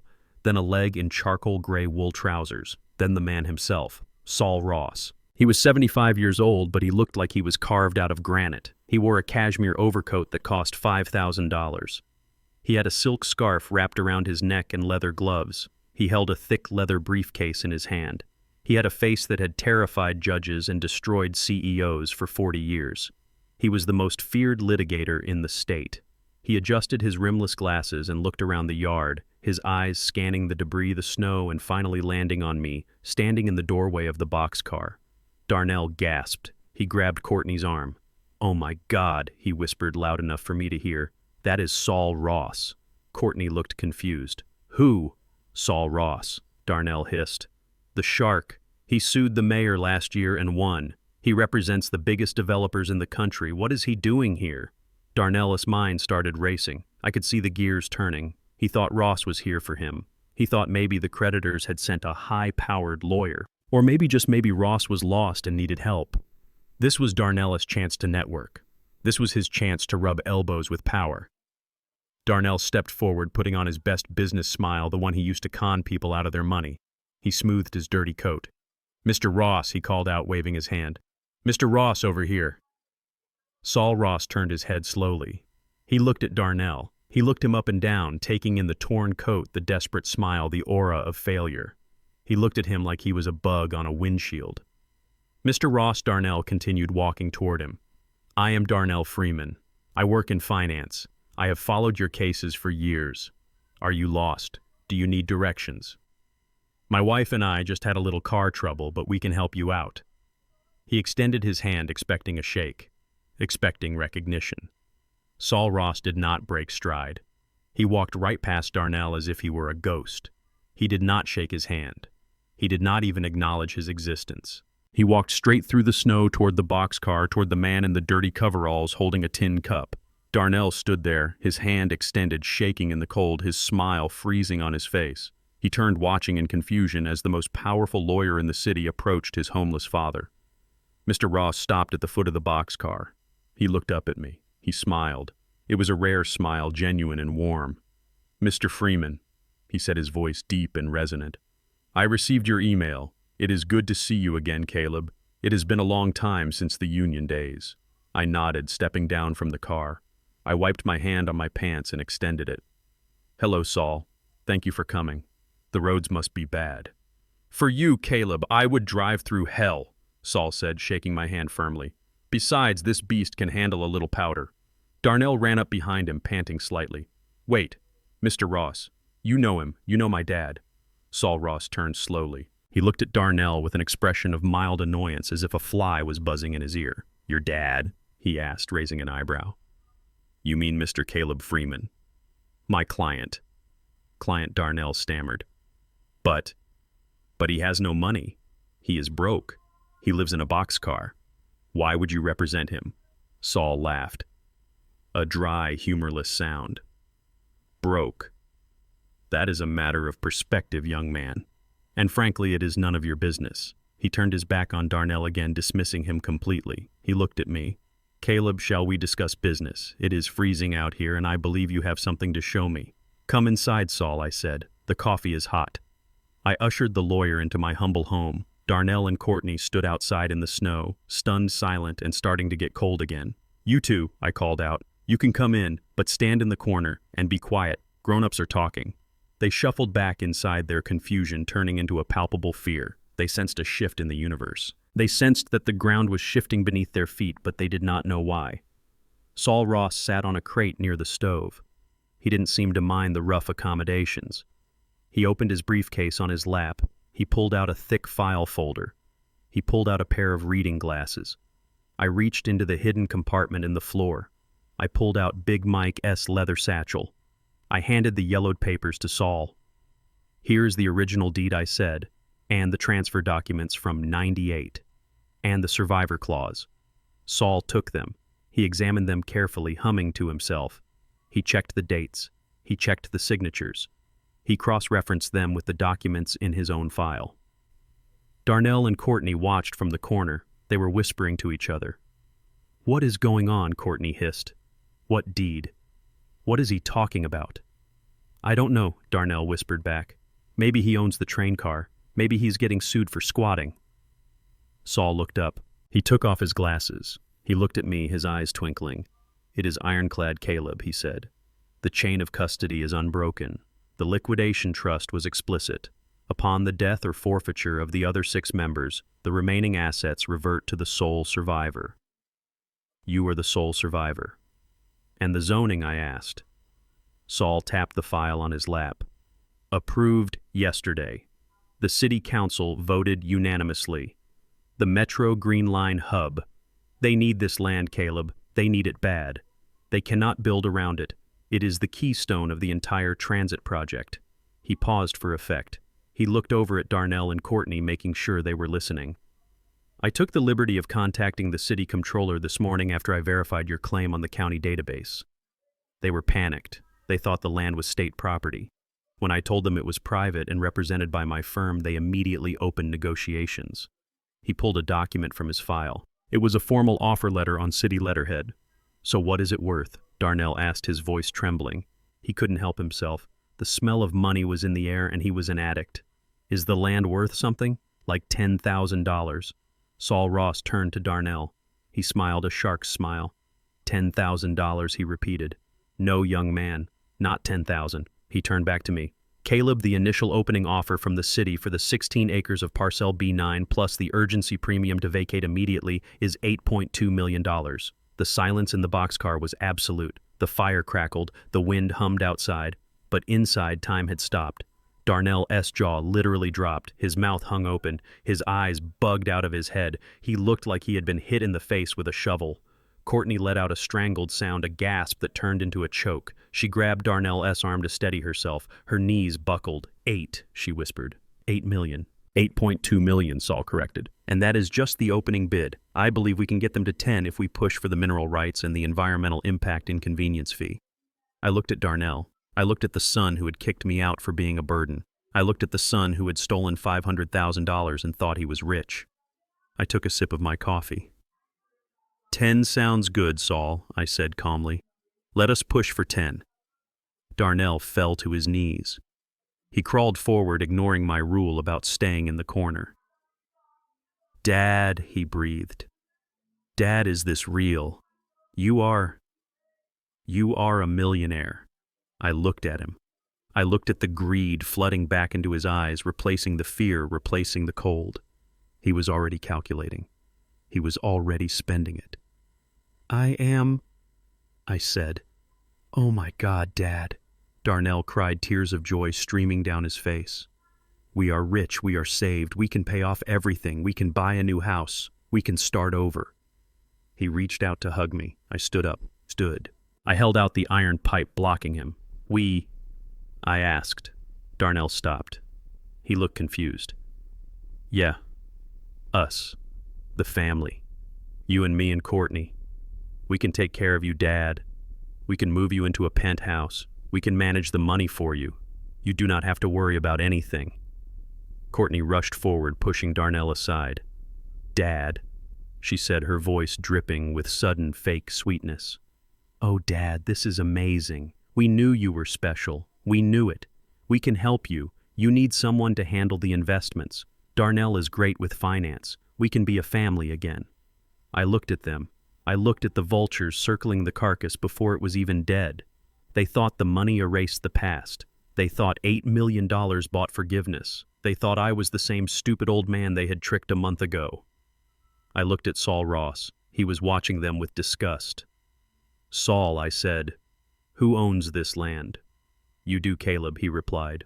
Solely and exclusively. And who decides what happens to the money? You do. I turned back to Darnell and Courtney. You heard the man, I said.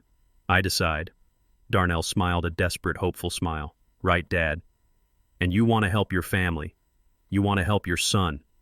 I looked him in the eye. I already helped my son, I said. I gave him a house. I gave him my savings. And he threw me in the snow. But Dad, that was a mistake, Darnell pleaded. We were stressed. We were scared.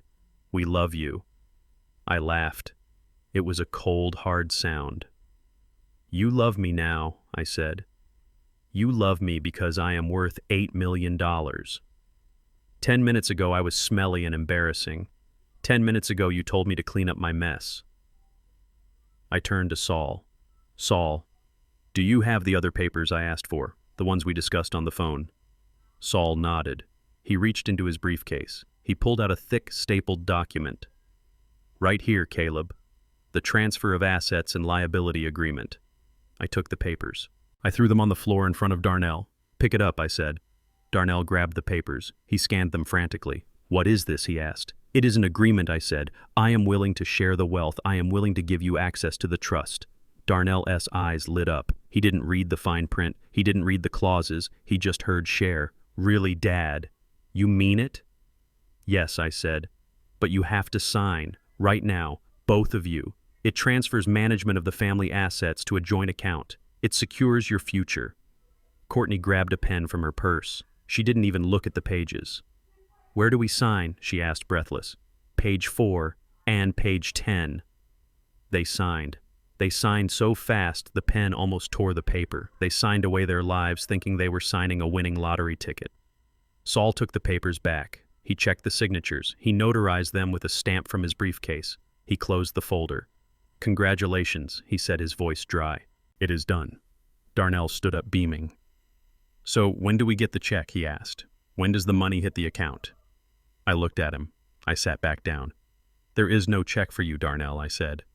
"What?" "But you said." "We signed the transfer."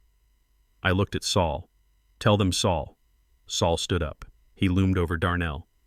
"You signed a transfer of liability, Mr. Freeman. You just legally acknowledged that you knowingly defrauded your father of $500,000 via a falsified loan application. Paragraph 3. You also accepted full legal responsibility for the outstanding tax liens on this property, which date back 20 years, amounting to roughly $400,000.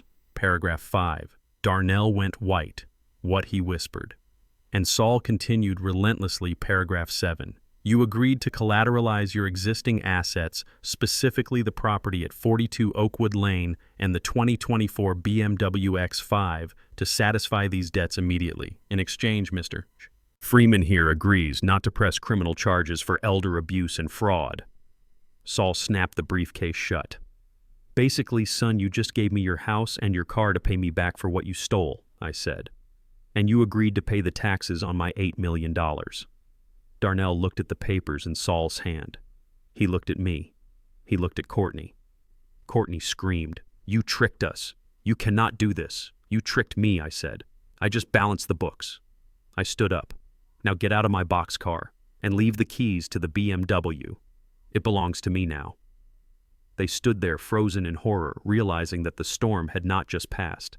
It had swept them away, and they had signed their own eviction notice. The echo of the $8.2 million valuation hung in the freezing air of the boxcar like a physical weight. It sat there heavy and undeniable. Darnell and Courtney stared at Saul Ross, their mouths agape, their eyes wide. For a moment I thought they might faint. The shock was total. The poverty-stricken father they had discarded was actually a multimillionaire. The homeless man they had mocked was sitting on a gold mine. Then the gears shifted. I saw it happen in real time. The shock dissolved. The fear vanished. The disgust they had shown just moments ago when looking at my dirty coveralls evaporated. It was replaced by a hunger so raw and naked it made my skin crawl. Courtney moved first. She did not walk, she ran. She threw herself across the small space, her high heels clacking on the wooden floor. She flung her arms around my neck, burying her face in my oil-stained shoulder. She hugged me tight, tighter than she ever had in the 5 years I had known her. "Oh, Daddy," she squealed, her voice pitching up into a hysterical register of joy. "Oh, Daddy, I knew it. I just knew it." She pulled back, looking at me with wet, shining eyes. She touched my dirty face with her manicured hands, ignoring the grime. "We knew you were special," she gushed. "We knew you had a plan. Darnell and I, we were just talking about how resilient you are. We were just saying that you always land on your feet." Darnell was right behind her. He grabbed my hand, pumping it up and down, his face splitting into a wide, desperate grin. "She is right, Dad," he said, breathless. "We never doubted you. Not for a second." I looked at them. I looked at the son who had told me to get a job at the gas station. I looked at the daughter-in-law who had called me a burden. I looked at the people who had left me to freeze to death. "Never doubted me," I asked, my voice flat. "You kicked me out, Darnell. You told me I was depressing." Darnell laughed a nervous, frantic sound. "Oh, Dad, that was just tough love. We were trying to motivate you. We knew you were in a slump after Mom died. We wanted to push you to find your old self again, to find your fight." Courtney nodded vigorously, her blonde hair bouncing. "Exactly. It was a test, Caleb. We had to be harsh. We had to push you out of the nest so you could fly. And look at you. You flew. You found this land. You secured our future. You are a genius. A test. They were rewriting history right in front of me. They were turning their cruelty into a strategy. They were gaslighting me with a smile. They honestly believed that because there was money on the table, I would forget the cold. I would forget the hunger. I would forget the betrayal. I looked at Saul Ross. He was sitting on his crate watching them with the cold, dead eyes of a shark who has just smelled blood. He did not say a word. He just waited. I pulled away from Courtney's embrace. I stood up slowly, acting every day of my 70 years. I let my shoulders slump. I let my hands tremble. I coughed a dry, rattling sound. "You are right," I said, my voice weak and raspy. It was a hard lesson, but maybe I needed it. Maybe I had gotten too comfortable. Darnell's eyes lit up. He saw an opening. He saw the old, weak father returning. "Exactly, Dad," he said, stepping closer. "And now it is over. The test is over. We can go home. We can fix up the house. We can get you out of this dump. We can be a family again. With $8 million, we can do anything." I looked around the boxcar. I looked at my insulation. I looked at my stove. $8 million, I whispered. "It is a lot of money. Too much money." "It is never too much, Dad," Courtney said, greedy anticipation dripping from her words. "Think of the investments. Think of the vacations. We can take care of you properly now. Private doctors, the best care." I shook my head slowly. "I am tired, Darnell," I said. "I am so tired. Living out here fighting the storm, it took something out of me. I do not have the energy to manage millions of dollars. I do not have the energy to fight the city or deal with developers. I just want to rest." Darnell leaned in like a predator, sensing weakness. "We can help, Dad," he said softly.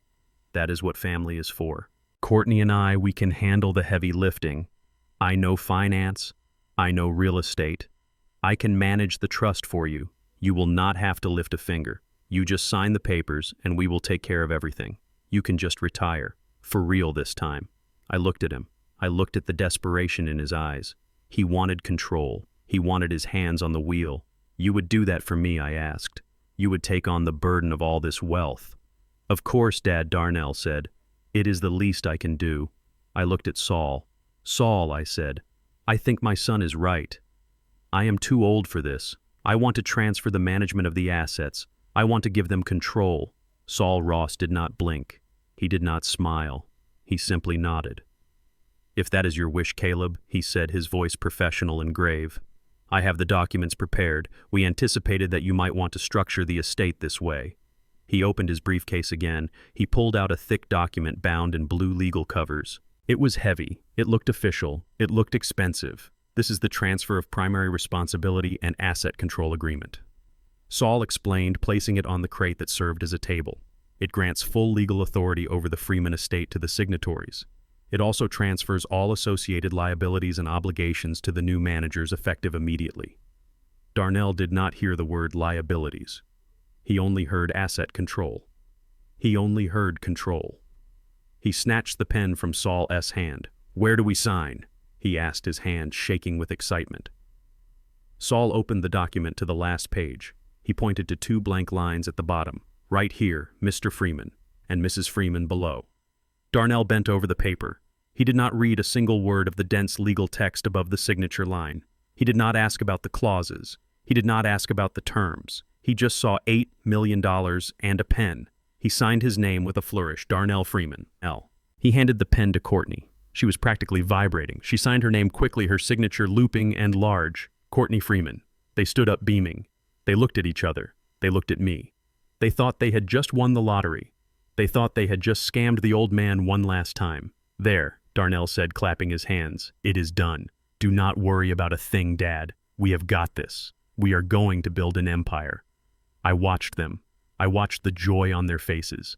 And then I let the mask drop. I straightened my back. I stopped trembling. The weakness in my voice vanished, replaced by the steel that had survived the storm. I smiled. But it was not a nice smile. It was the smile of the trap snapping shut. "Thank you, son," I said.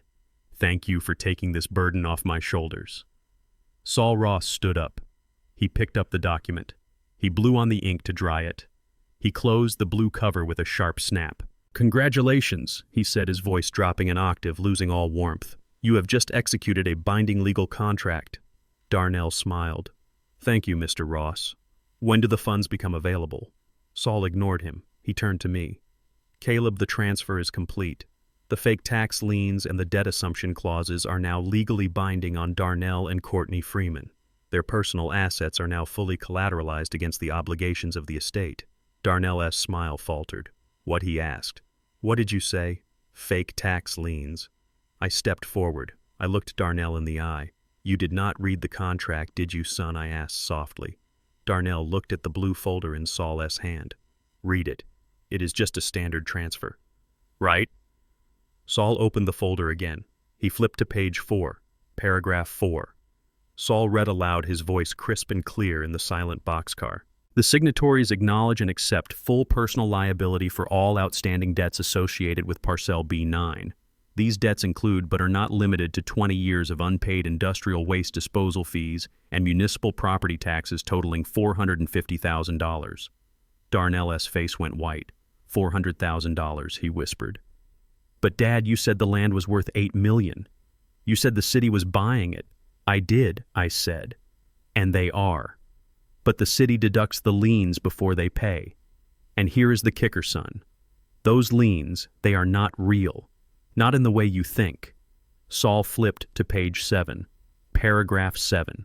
Saul continued. The signatories acknowledge that Caleb Freeman, the original holder of the deed, has placed a priority lien on the property in the amount of $500,000. This amount represents the funds fraudulently obtained from said holder under false pretenses of a non-existent loan shark debt. Courtney gasped. She grabbed Darnell's arm, digging her nails into his coat. What is happening? She hissed. What does that mean? It means, I explained, stepping closer, that I just put a lien on my own property. A lien that you just agreed to pay. You just signed a confession, Darnell. You admitted you stole my money, and you agreed to pay it back before you see a single penny from the city. Darnell started to shake. No, that is not legal. You cannot do that. We just did, Saul said calmly. And there is more. Paragraph 9, collateralization. To secure these obligations, the signatories hereby pledge all current real and personal property, including but not limited to the primary residence at 42 Oakwood Lane and the 2024 BMW X5 vehicle. Darnell looked at Saul, then at me. His eyes were wild. My house, he choked out. My car. My house, I corrected him. My car. You bought them with my money. And now you just signed them back to me to cover the debt you owe the estate, Courtney screamed. It was a high, piercing sound of pure rage. You tricked us, she yelled, lunging toward me. You dirty old liar. You tricked us. I didn't move. Lucky growled, stepping between us, his teeth bared. Courtney stopped, terrified of the dog. I did not trick you, Courtney, I said, my voice cold as the winter outside. I gave you a choice. I told you I was tired. I told you it was a burden. You were so greedy you didn't look at what you were carrying. You just grabbed it. Darnell grabbed the contract from Saul's hand. He tried to tear it. I revoke it, he shouted. I take it back. I was under duress. Saul Ross laughed. It was a dark, dangerous sound. Duress, he asked. You were laughing, Darnell. You were hugging your father. You were celebrating. And destroying the copy does not matter. I have the digital scans on my server already. That document was notarized the second you signed it. It is over. Darnell dropped the papers. He fell to his knees again. But this time he wasn't begging for entry. He was collapsing under the weight of his own greed. You ruined us, he whispered, staring at the floor. You ruined us, Dad. No, son, I said, looking down at him. I just balanced the books. You stole $500,000 from me. Now you owe the estate $500,000 plus the tax liability. You have 30 days to pay. Or I foreclose on your house. I foreclose on my house, the house you kicked me out of. I walked to the door of the box car. I slid it open. The cold air rushed in, but it didn't bother me. I was warm. I was victorious. Get out, I said. What? Darnell asked, looking up dazed. Get out of my train, I repeated. Go back to the house. Enjoy it while you can. You have about a month before the eviction notice comes. Unless you can come up with $900,000 to clear the liens. They stood up. They looked like ghosts. They looked stripped. They stumbled toward the door. Wait, I said. They stopped, hoping for mercy. The keys, I said, holding out my hand. What keys? Darnell asked. To the BMW, I said. It is collateral now. It belongs to the estate, and I do not trust you not to wreck it. I will take it for safekeeping. You can walk. It is a nice day for a hike." Darnell stared at me. He reached into his pocket. He pulled out the key fob. His hand was shaking so bad he dropped it. It hit the floor with a plastic clatter. I didn't pick it up. I let it lie there. "Leave," I said. They walked out into the snow. They didn't look back.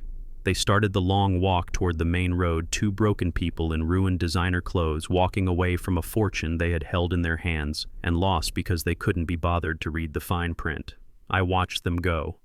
I picked up the keys. I turned to Saul Ross. "Coffee?" I asked. Saul smiled.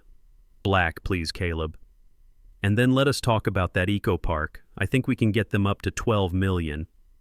"You tricked me!" Darnell screamed. The words tore out of his throat raw and ragged. The realization of what he had done, of what he had signed, washed over him like a bucket of ice water. He looked at the contract lying on the floor, the blue legal cover mocking him. He looked at the keys to the BMW in my hand. He looked at Saul Ross, who was calmly putting his pen away. And then he looked at me. His eyes were not the eyes of a son looking at his father. They were the eyes of a cornered animal, a rat that realizes the trap has snapped shut and there is no way out. The veins in his neck bulged. His face turned a deep, violent shade of red.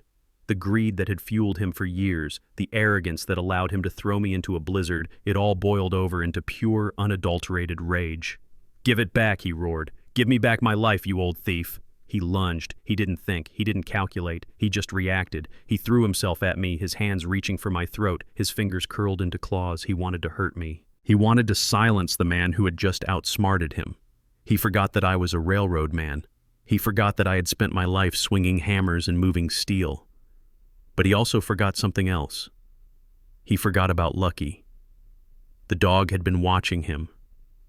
Lucky had been waiting. The moment Darnell's feet left the floor, Lucky moved. He was a blur of brindle muscle and teeth. He didn't bark. He didn't warn. He just struck. Lucky slammed into Darnell midair, knocking him sideways. Darnell crashed onto the wooden floor with a heavy thud. Before he could scramble away, Lucky was on him. The dog's jaws clamped down on Darnell's calf, sinking deep into the expensive wool of his trousers and the flesh beneath. Darnell screamed. It was a high-pitched sound, a sound of shock and agony. He kicked and flailed, trying to shake the dog off, but Lucky was a pit bull mix. He locked his jaw. He held on. He shook his head violently, dragging Darnell across the floor away from me. "Get him off!" Darnell shrieked, clutching his leg. "He is killing me. Dad, help! Get him off!" I stood there. I didn't move. I watched my son writhing on the floor, watched the man who left me to freeze now begging for mercy from a dog I had saved from the same fate. "Lucky enough," I said calmly. The dog stopped shaking immediately. He let go, but he didn't retreat. He stood over Darnell, his teeth bared, a low rumble vibrating in his chest, daring Darnell to move 1 inch closer to me. Darnell scrambled backward, clutching his bleeding leg. He looked at me with pure hatred. "You are crazy," he hissed. "You set a dog on me. I will have that beast put down. I will sue you for everything." I looked at him. I looked at the blood on his pants. "You attacked me, Darnell," I said, my voice steady. "In my home." The dog was defending his master. That is what loyalty looks like. You should take notes. Courtney was pressed against the wall, her hands over her mouth, her eyes wide with terror. She didn't move to help him. She didn't check his wound. She was calculating her own survival odds. Just then the sound of sirens cut through the cold air outside. Not one siren, many. A chorus of wails getting louder and louder, bouncing off the steel walls of the boxcar. Darnell froze. He looked toward the open door. "What is that?" he whispered. I looked at Saul Ross. The lawyer checked his gold watch. "Right on time," he said, smoothing his coat. I stepped to the door. 2 police cruisers and a sheriff's SUV skidded into the rail yard, their lights flashing blue and red against the white snow. They parked next to Saul's Mercedes, blocking the exit path. 4 officers stepped out, their hands resting on their holsters. "I told you, Darnell," I said, turning back to him. "I just balanced the books, and now it is time for the audit." Darnell struggled to his feet, limping heavily. He looked at the police. He smiled, a twisted, desperate smile. "Good," he said. "Good. They are here. I will tell them everything. I will tell them you kidnapped us. I will tell them you forced us to sign those papers under duress. I will tell them you assaulted me." He limped toward the door, shouting, "Officer! Officer over here! Help me! This man is dangerous!" The officers walked up the ramp. The lead officer, a tall man with a stern face, stopped in front of Darnell. He looked at the bleeding leg. He looked at me standing calmly by the stove. He looked at Saul Ross. Officer Darnell babbled, pointing a shaking finger at me. "Arrest him. He set a dog on me. He stole my car keys. He is holding us hostage." The officer ignored him. He looked past Darnell and nodded to the lawyer. "Mr. Ross," he said respectfully. "Is this the individual?" "It is," Saul replied. "That is Darnell Freeman, and that is his wife, Courtney." The officer turned back to Darnell. His expression was not one of rescue. It was one of apprehension. "Darnell Freeman?" he asked. "Yes," Darnell said, confused by the tone. "Yes, I am the victim here. Darnell Freeman, you are under arrest," the officer said, pulling a pair of handcuffs from his belt. "What?" Darnell shouted, backing away. "No, you have got it wrong. He is the criminal. You are under arrest for the felony abuse of an elderly person," the officer continued, his voice devoid of emotion, stepping forward, "for endangerment of a vulnerable adult resulting in bodily harm, and for first-degree financial fraud and grand larceny." Darnell hit the wall of the boxcar. There was nowhere left to run. "Fraud," he stammered. "I didn't.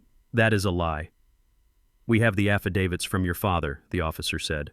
"We have the bank records provided by Mr. Ross. And we have a recording of you admitting to the fabrication of a loan shark debt to extort funds from a senior citizen. Turn around and place your hands behind your back." Darnell looked at me. His eyes were pleading now.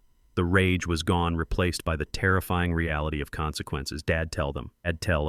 Tell them it was a mistake. I am your son. You cannot let them take me to jail." I looked at him. I remembered the cold. I remembered the darkness. I remembered the feeling of my heart slowing down as I lay in the snow. "You stopped being my son when you closed that door, Darnell," I said. The officer grabbed Darnell's wrist. He spun him around. The handcuffs clicked shut. The sound was final. It was the sound of a life breaking apart. Darnell began to cry. Not tears of sorrow, but tears of a narcissist who has lost control. "Courtney," he sobbed. "Courtney, do something. Call a lawyer." Courtney stood in the corner, trembling. She didn't look at him. She didn't say a word. She was watching the police, terrified that the cuffs were meant for her too. The officer led Darnell out of the boxcar. He limped into the snow, his head hanging low, the fight completely drained out of him. Another officer read him his rights, but Darnell wasn't listening. He was staring at the ground, realizing that his life as he knew it was over. The lead officer turned back to the room. He looked at Courtney. "Mrs. Freeman?" he asked. Courtney nodded, unable to speak. "We have questions for you as well regarding your involvement in the fraud," he said. "But for now, you are not under arrest. However, we have a court order to seize all assets listed as collateral in the debt repayment agreement signed today." He held out his hand. "The keys to the property at 42 Oakwood Lane," he said. "And the keys to the vehicle." Courtney stared at him. "My house," she whispered. "You are taking my house." "It is sealed, as of this morning," the officer said. "It is considered proceeds of a crime and collateral for the debt owed to Mr. Caleb Freeman. You cannot return there." "But where am I supposed to go?" she asked, her voice rising in hysteria. "All my things are there, my clothes, my life." "You can petition the court for personal items later," the officer said. "Right now the property is on lockdown. The keys, ma'am." She reached into her purse with shaking hands. She pulled out the house keys. She dropped them into the officer's gloved hand. She looked at me. Her eyes were wide, filled with disbelief. "And the car," the officer added. "Caleb has them." She pointed at me. I handed the BMW keys to the officer. "Thank you, Mr. Freeman," the officer said. "We will have the car towed to the impound lot for evidence processing and eventual asset liquidation." The officers turned to leave. They marched Darnell toward the cruiser. They shoved him into the back seat. Courtney stood alone in the boxcar. The police were leaving. Darnell was gone. The house was gone. The car was gone. She looked around. She looked at the stove. She looked at me. She realized she had absolutely nothing. No money, no coat that was warm enough, no ride. She walked toward the door. She looked out at the snow. The main road was a mile away. The wind was picking up again, not a storm, but a biting cold breeze that cut through her ruined fashion coat. She stopped. She turned back to me. She put on her best face, the face she used to manipulate waiters and salespeople. She forced a smile that looked painful. "Caleb," she said, her voice soft and trembling. "Look, I know things were said. Bad things. But I was scared. Darnell forced me into this. You know how he is. He can be so controlling." I watched her. She was trying to rewrite the narrative again. She was trying to throw her husband under the bus to save herself. "I have nowhere to go." "Caleb," she continued, tears welling up in her eyes. "My parents are in Florida. I have no money. I cannot walk to town in these shoes." She stepped closer, reaching out a hand. "Please, let me stay, just for a few days, until I figure this out. I can cook for you. I can help you clean this place up. We can help each other. I am family, right?" I looked at her hand.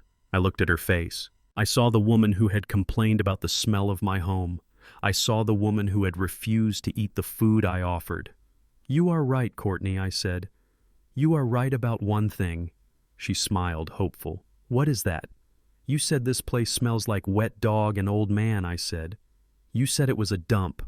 You said you would rather starve than be here." Her smile faltered. I didn't mean that. I was just stressed." "No, you meant it," I said. "And you were right. This is no place for a woman of your status. This is a place for survivors. And you, Courtney, you are a parasite." I walked to the door. I stood there blocking the warmth.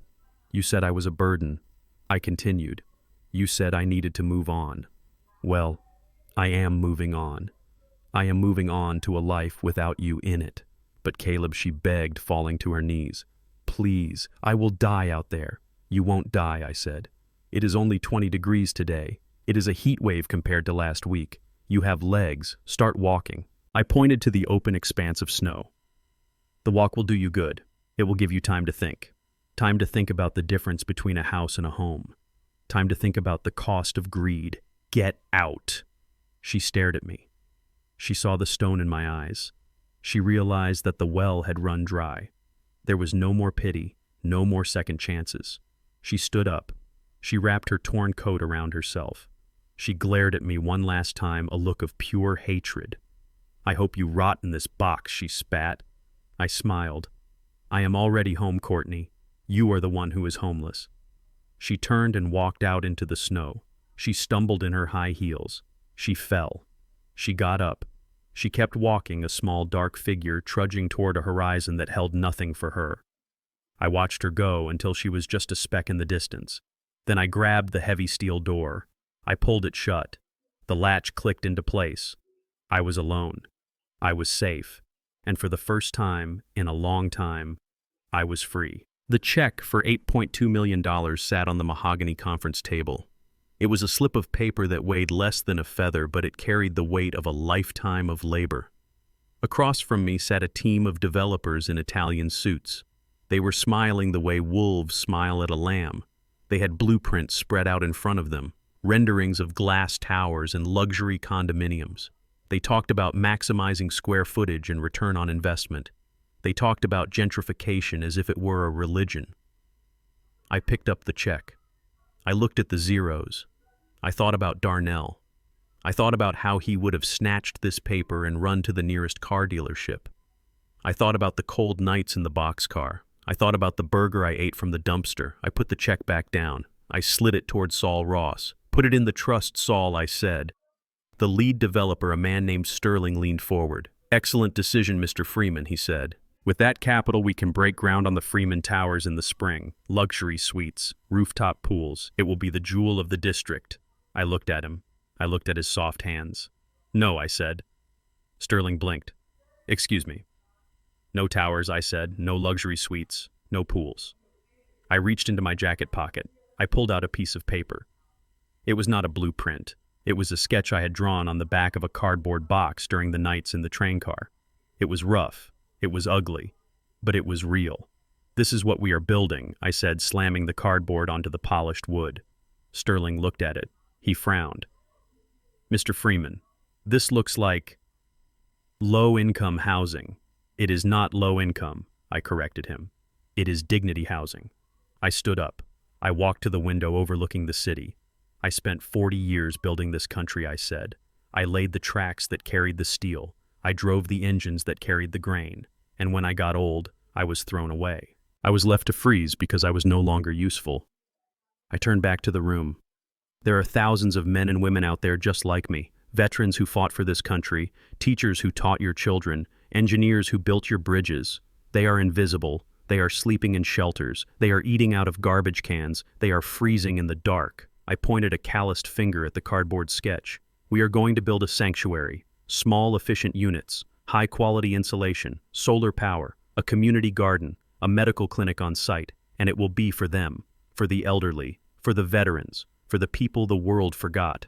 Sterling looked uncomfortable. Mr. Freeman, that is a noble sentiment, but the profit margins on a project like that are negligible. It is not the highest and best use of the land. I laughed. It was a dry, hard sound.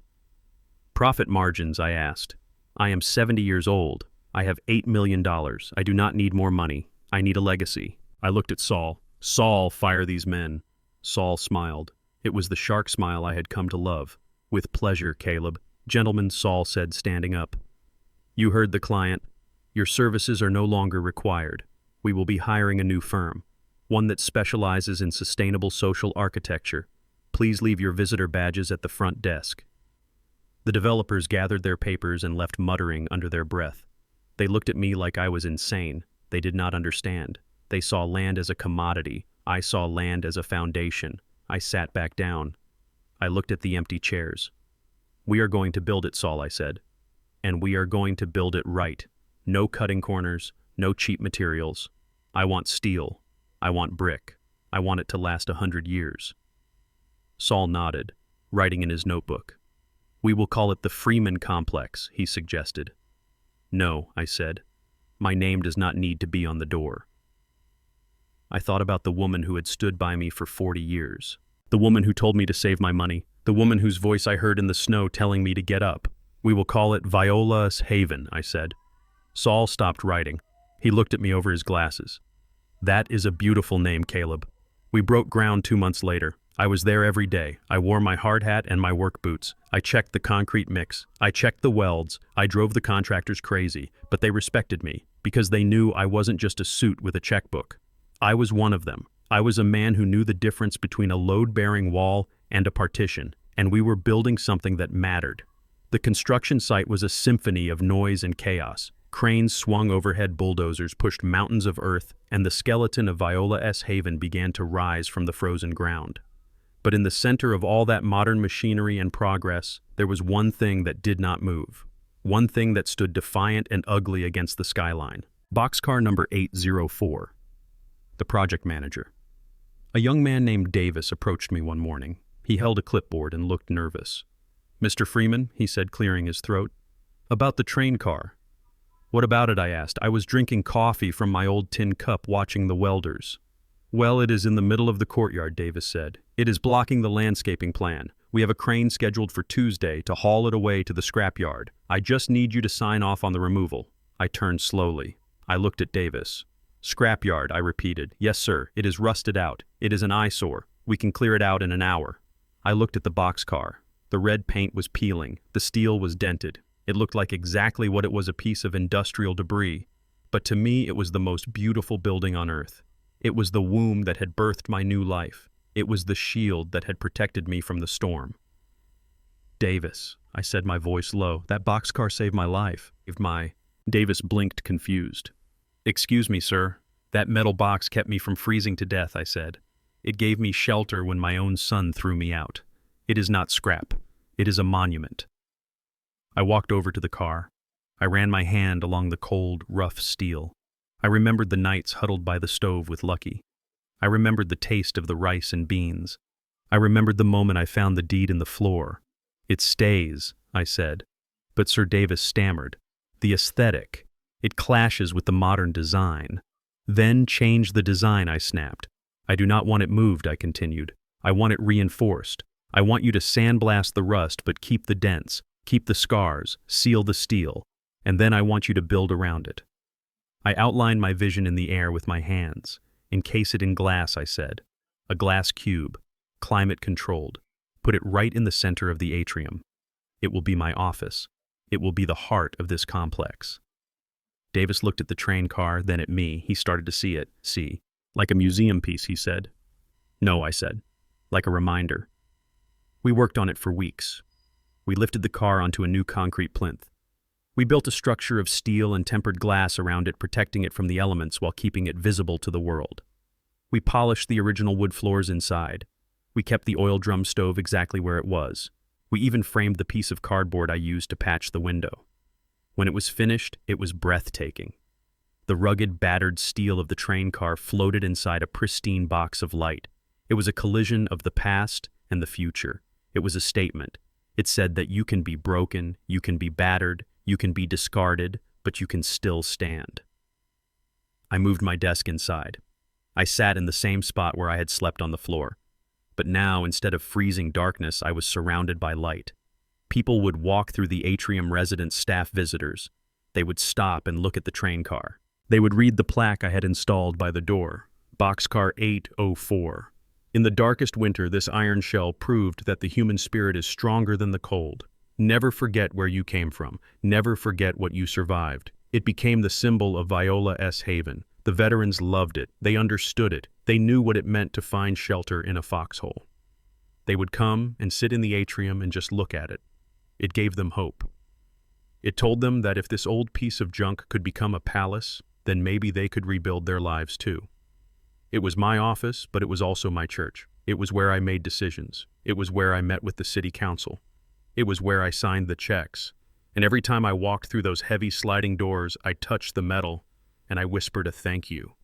Thank you for holding strong. Thank you for being tough. Thank you for being the only thing in this world that didn't let me down. 6 months later, Viola's Haven was fully operational. We had 200 residents. We had a waiting list a mile long.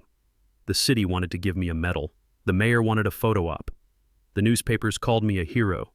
They called me the railroad godfather. I stood in front of the full-length mirror in my glass-walled office inside the boxcar. I was getting ready for the grand opening gala. Saul Ross insisted I wear a suit. I put on the jacket. It was a custom-tailored Italian wool suit, charcoal gray, perfectly fitted. The shirt was crisp, white cotton. The tie was silk. I looked like a tycoon. I looked like money. I looked down at my feet. There on the floor were a pair of brand-new, polished leather dress shoes. They cost $500. They were beautiful. I looked at them. Then I looked at the corner of the room. Sitting there were my old work boots. The leather was cracked and stained with oil. The soles were worn down. The laces were frayed. They were the boots I wore when I walked through the blizzard. They were the boots I wore when I kicked open the door of this car. They were the boots I wore when I took my life back. I kicked the dress shoes aside. I sat down and pulled on the work boots. I tied the laces tight. I stood up, the suit and the boots. It was a contradiction. It was a clash. It broke every fashion rule in the book. And it was perfect. I walked out of the office. Lucky trotted beside me. He was wearing a new collar with a gold tag, but he was still the same scruffy pit bull I had pulled out of the snow. He didn't care about the gala. He just wanted to be with me. We walked into the main hall. The room was packed. Politicians, donors, residents. They all stopped talking when I entered. They looked at the suit. They looked at the boots. A hush fell over the crowd. I walked to the podium. My heavy boots echoed on the marble floor. Thud, thud, thud. It was the sound of labor. It was the sound of the railroad. I looked out at the sea of faces. I saw respect. I saw admiration. I did not see Darnell. I did not see Courtney. They were gone, swept away by the tide of their own greed. I gripped the podium. My hands were rough and scarred. I didn't try to hide them. Welcome to Viola S. Haven, I said, my voice booming without a microphone. I looked down at my boots. Some people ask me why I wear these, I said, lifting a foot so everyone could see the battered leather. They say, Caleb, you are a rich man. You can afford better. I paused. I looked at the residents in the front row. Men and women who had lost everything. I wear these boots because they remember the cold, I said. I wear these boots because they know what the bottom looks like. I wear these boots because they remind me that the distance between the penthouse and the pavement is only a few bad decisions and a lot of bad luck. The room was silent. I am not a philanthropist, I continued. I am a survivor. And this building is not a charity. It is a fortress. It is a promise. It is a promise that as long as I am standing, no one in this city will freeze alone in the dark. Applause erupted. It started slow and grew into a roar. People were standing, people were cheering. I didn't smile, I didn't wave, I just nodded. I walked off the stage. I walked through the crowd, shaking hands. I felt the warmth of the room. I felt the warmth of the people. I was Caleb Freeman. I was 70 years old. I had lost a son, but I had gained a family of 200 souls. I had lost a house, but I had built a home. I walked out the front doors into the cool evening air. I looked up at the stars. "You see this, Viola," I whispered. "We did it. We really did it." I lit a cigar, not because I smoked, but because I could. I took a puff and watched the smoke rise into the night sky. I was the railroad godfather, and my train had finally come in. The concrete walls of the county detention center were painted a color that could only be described as despair gray. Darnell sat on the metal stool in the common area, clutching the receiver of the payphone like it was a lifeline. He looked terrible. He had lost 20 pounds in 3 months. His head was shaved because of a lice outbreak in cell block C. The arrogance that had once defined his face was gone, replaced by a permanent expression of fear and bewilderment. He was just another inmate now, another number in the system waiting for a trial that everyone knew he would lose. He dialed the number he knew by heart. His hands were shaking. He had used his last phone credit for this call. He needed a miracle. He needed his father. The phone rang once, twice, 3 times. "Hello?"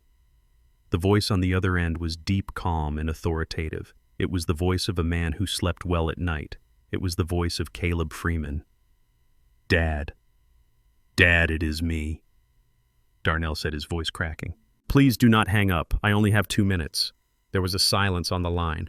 Darnell could hear the faint sound of classical music in the background. He could hear the clink of a porcelain cup against a saucer. His father was in the glass office inside the boxcar drinking coffee. Darnell closed his eyes, imagining the warmth. "Dad, please." Darnell continued the words, tumbling out in a desperate rush. "You have to help me. The bail hearing is tomorrow. The public defender says the judge might set it at 50,000.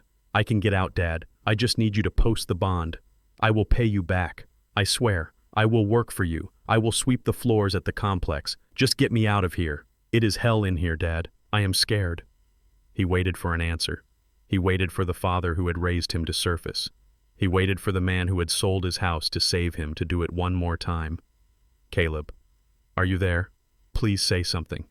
"I am here, Darnell," Caleb said finally. "Thank God." "Okay, so can you call the lawyer? Can you wire the money? I promise I will make it right." Darnell Caleb said, his voice devoid of anger, devoid of pity, devoid of anything but cold, hard fact. "Do you remember the night you kicked me out? Do you remember what you said when I asked for my heart medication?" Darnell froze. The memory hit him. "Go away, Dad. You are making a scene." I was stressed, Dad. I didn't mean it." "You meant it," Caleb said. "And you meant it when you stole my money. And you meant it when you tried to fight me in the boxcar. Dad, please. I am begging you." "Darnell." "Listen closely," Caleb said. Darnell pressed the phone harder against his ear, hoping for a yes. "The subscriber you are trying to reach does not care," Caleb said. "Please do not hang up and try again." Click. The line went dead. The dial tone buzzed in Darnell's ear, a monotonous drone that sounded like the end of the world. He stared at the receiver. He couldn't believe it. His father, the man who had always been there, the safety net he had abused for 30 years, was gone. Darnell dropped the phone. It swung on its metal cord, banging against the wall.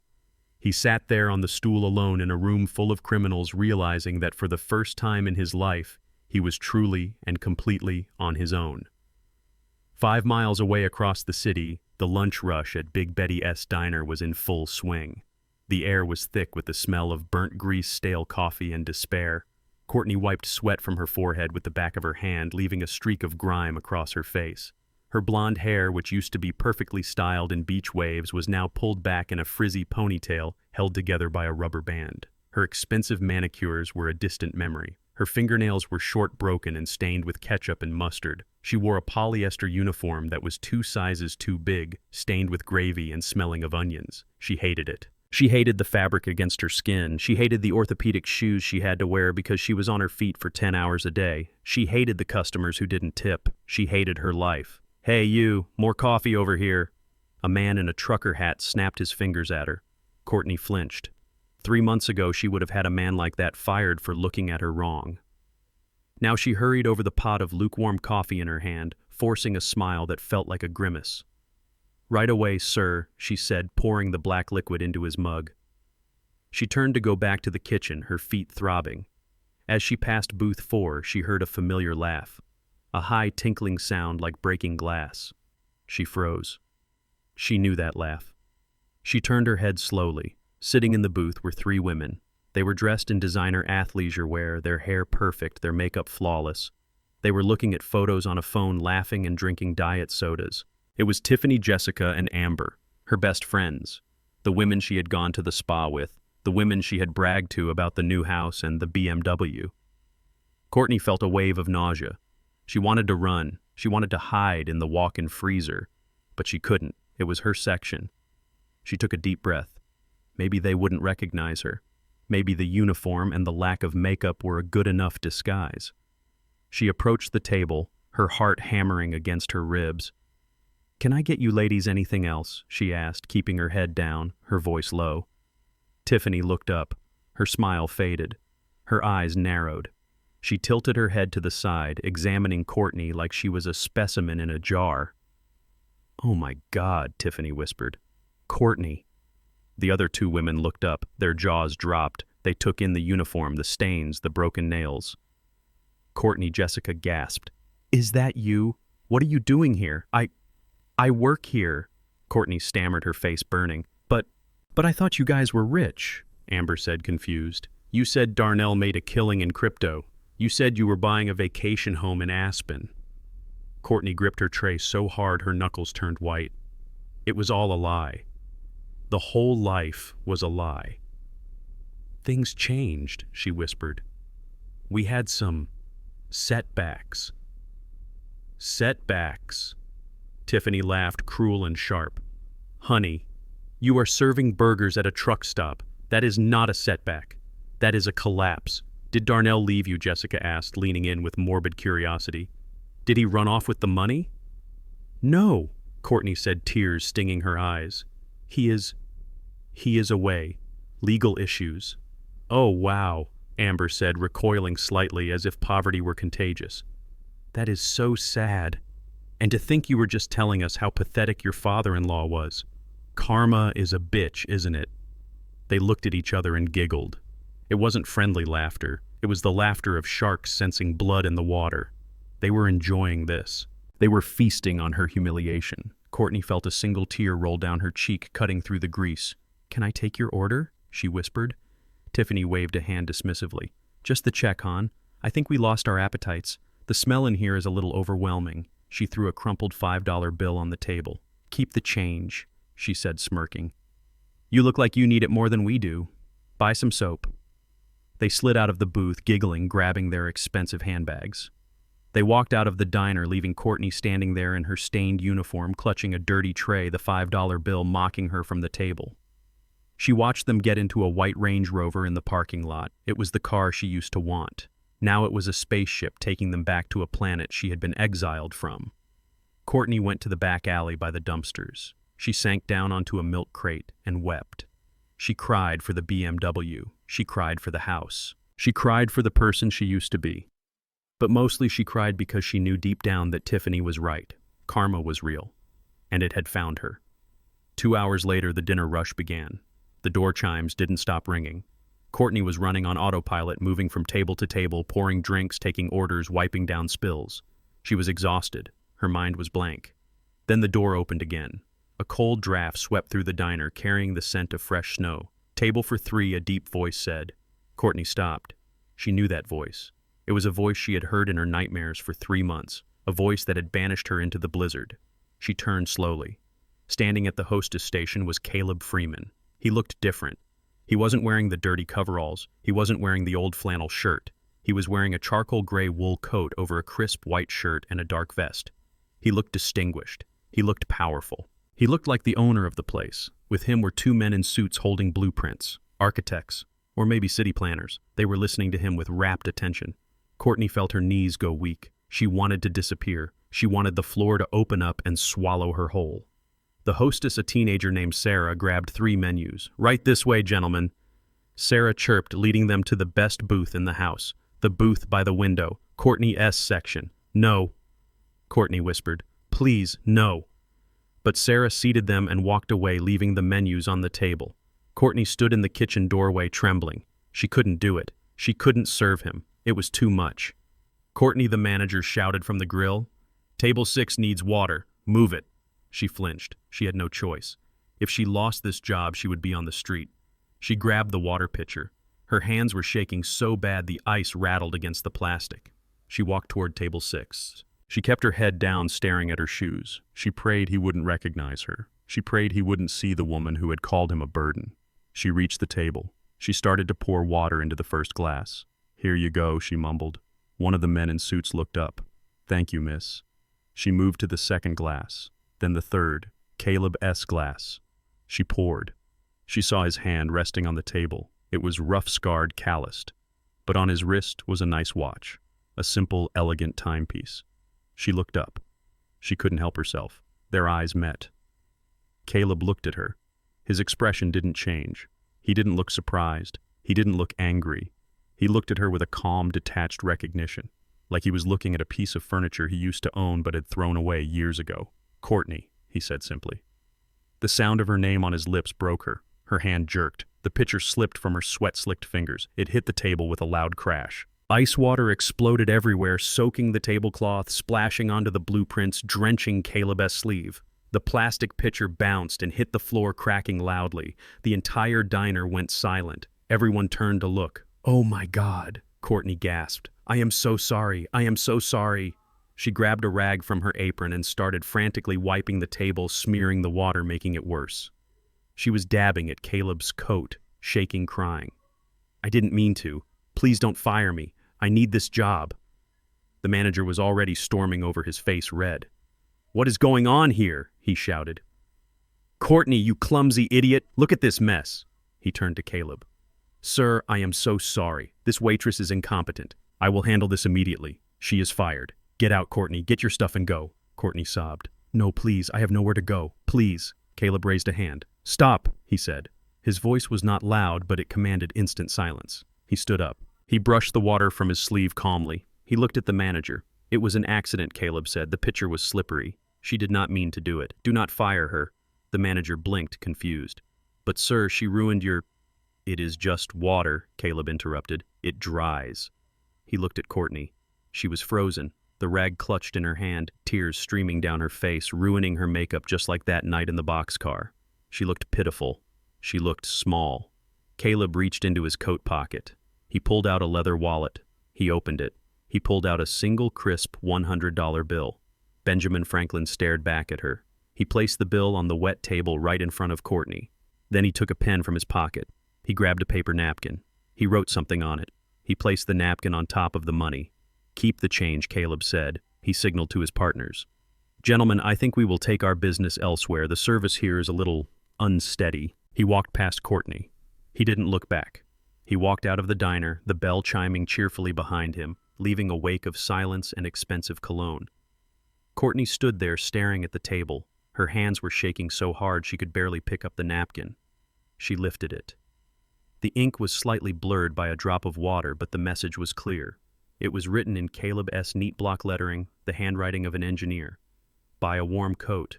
Winter is coming." Courtney looked at the money. $100. It was more than she made in 2 days. It was a fortune, and it was the ultimate insult. He didn't scream. He didn't gloat. He didn't have her fired. He pitied her. He gave her charity. He treated her exactly the way she had treated the homeless people she used to ignore. He had turned the tables so completely that the world was upside down. She clutched the bill and the wet napkin to her chest. She sank to the floor right there in the middle of the diner, surrounded by broken plastic and ice water.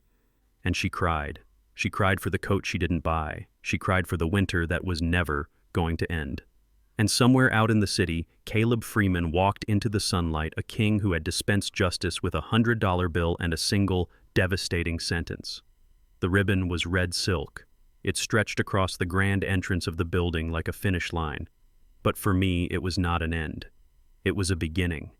The air was crisp and cold, the kind of cold that warns you winter is returning. But this time, I did not fear it. Behind me stood Viola's haven. It was not just a building. It was a fortress of red brick and black steel rising 4 stories into the gray sky. It was solid. It was permanent. It was built to withstand 100 winters. I looked at the crowd gathered in the courtyard. There were city officials in their long coats trying to look important. There were reporters with their cameras hoping for a soundbite from the eccentric millionaire who lived in a train car. But mostly there were the people, the residents.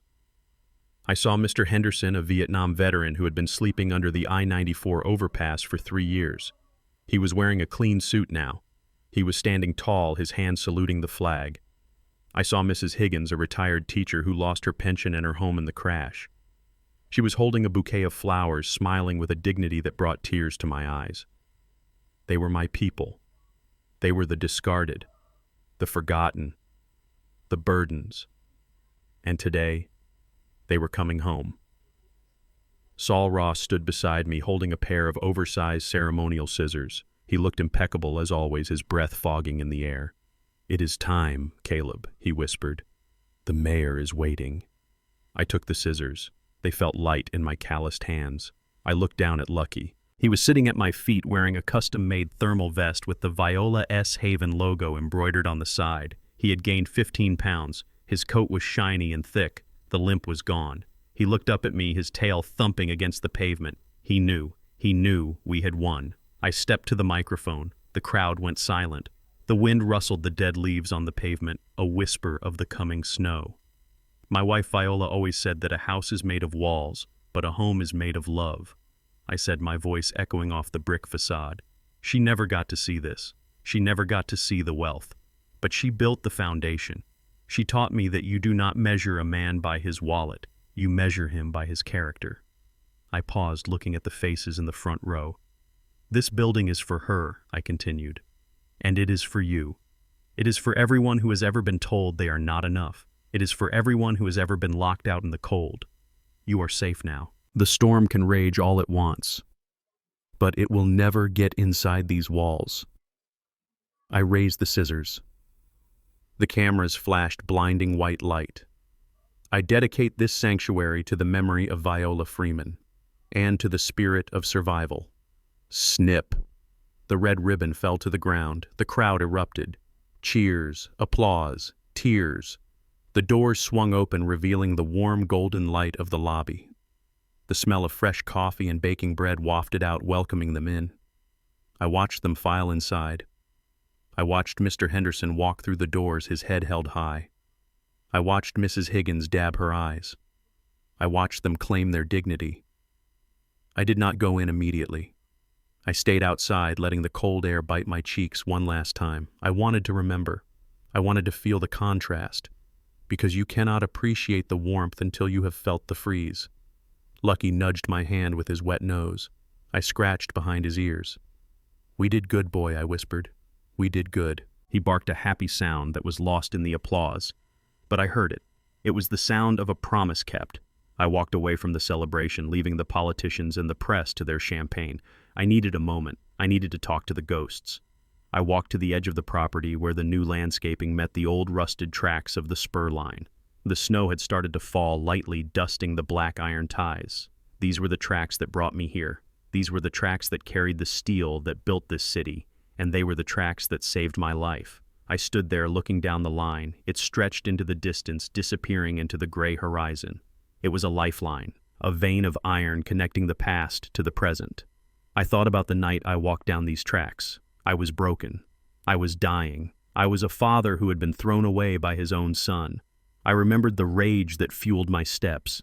I remembered the despair. But as I stood there now, I realized something strange. The anger was gone. The hate for Darnell, the disgust for Courtney, it had all evaporated. It had been burned away by the fire in the oil drum.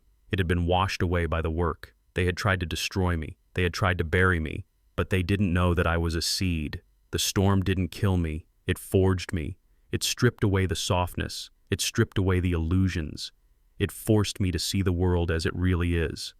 Cold, hard, indifferent, but also beautiful in its brutality. If Darnell hadn't kicked me out, I would still be sitting in that McMansion slowly dying of boredom and irrelevance. I would be tolerating their disrespect. I would be paying their bills. I would be a ghost in my own life. He did me a favor. He set me free. I looked at the snowflakes settling on the sleeve of my expensive coat. Each one was unique. Each one was perfect. I thought about the word family. For 70 years I thought it meant blood. I thought it meant the people who shared your name. I thought it meant unconditional obligation. I was wrong. Blood is just biology. Blood is an accident of birth. It does not make you a father. It does not make you a son. Real family are the people who stand beside you when the grid goes down. Real family are the people who open the door when you are freezing. Real family are the people who share their last cup of rice with a stray dog. Lucky was my family. Saul Ross was my family. Mr. Henderson and Mrs. Higgins were my family. Darnell was just a biological error, a mistake I had corrected. I took a deep breath, filling my lungs with the icy air. It tasted clean. It tasted like freedom. I am not a victim, I said to the wind. I am a victor. I turned my back on the tracks. I turned my back on the past. I looked toward the glass cube glowing in the center of the courtyard, my boxcar, my monument. It was time to go inside. It was time to get to work. There were more foundations to pour. There were more lives to build. I walked back toward the complex, my boots crunching on the gravel. Lucky trotted beside me, matching my stride. We were a team, an old man and an old dog walking through the first snow of winter. Not afraid, not alone, just ready. I entered the atrium. The noise of the party faded as I approached the glass enclosure. The soundproofing was excellent. I swiped my keycard. The glass door slid open with a silent hiss. I stepped inside. The smell of the boxcar hit me, old wood, machine oil, and now the faint scent of expensive leather and polished mahogany. I slid the heavy steel door of the train car shut, sealing myself inside my sanctuary. The silence was instant, total. I walked to my desk. It was a slab of reclaimed oak sitting on top of the original floorboards. My computer was there, humming quietly. A stack of contracts waited for my signature, but I ignored them for a moment. I walked to the stove. The same oil drum stove I had built with my own hands. It had been cleaned and sealed, but it was still the same beast. I opened the door and threw in a log. The fire roared to life, crackling and popping. I poured a cup of coffee from the pot on the warmer, black, no sugar. I sat down in my leather chair. I swiveled around to face the wall of glass. Outside, the snow was falling harder now, big, heavy flakes swirling in the wind. The courtyard was turning white. The lights of the complex glowed soft and warm against the gathering darkness. I watched the snow pile up against the glass. It tried to get in. It tried to freeze me, but it couldn't touch me. I was behind the glass. I was behind the steel. I took a sip of coffee. It was hot. It burned my tongue in the best way possible. I thought about Darnell sitting in his cell. I thought about Courtney serving burgers. I hoped they were warm. I hoped they had coats, but I didn't worry about it. It wasn't my job to keep them warm anymore. My job was to keep the fire lit for the people who deserved it. I leaned back in my chair. A smile spread across my face. It wasn't a smile of revenge. It wasn't a smile of triumph. It was a smile of pure, unadulterated peace. I looked at the reflection of the old man in the glass. He looked tough. He looked weathered. He looked happy. "Let it snow," I whispered. "Let it storm. I am right where I belong." I raised my cup in a silent toast to the winter. Cheers. I took another sip. I watched the snow cover the world in a blanket of white silence. And then I turned back to my desk, picked up my pen, and went back to work. Because the storm had passed. But the train was just leaving the station. Fade to black. If you enjoyed this story, please hit the like button and subscribe for more tales of justice and survival. And remember, when the world closes the door on you, build your own house. See you in the next video. The most profound lesson from Caleb's journey is that rock bottom is not the end. It is a solid foundation upon which to build a new life. We often confuse net worth with self-worth, but true dignity comes from resilience, not riches. Caleb taught us that family isn't defined by bloodline, but by loyalty. It's the people who stand with you in the blizzard, not just the ones who drink your champagne in the warmth. Most importantly, his story proves that it is never too late to reclaim your power. You are not a burden. You are a survivor, and your greatest legacy is not what you leave behind, but who you lift up. If this story of justice and resilience warmed your heart, please hit the like button and subscribe to the channel for more powerful tales. Share your thoughts in the comments below. I read every single one. Until next time, stay strong.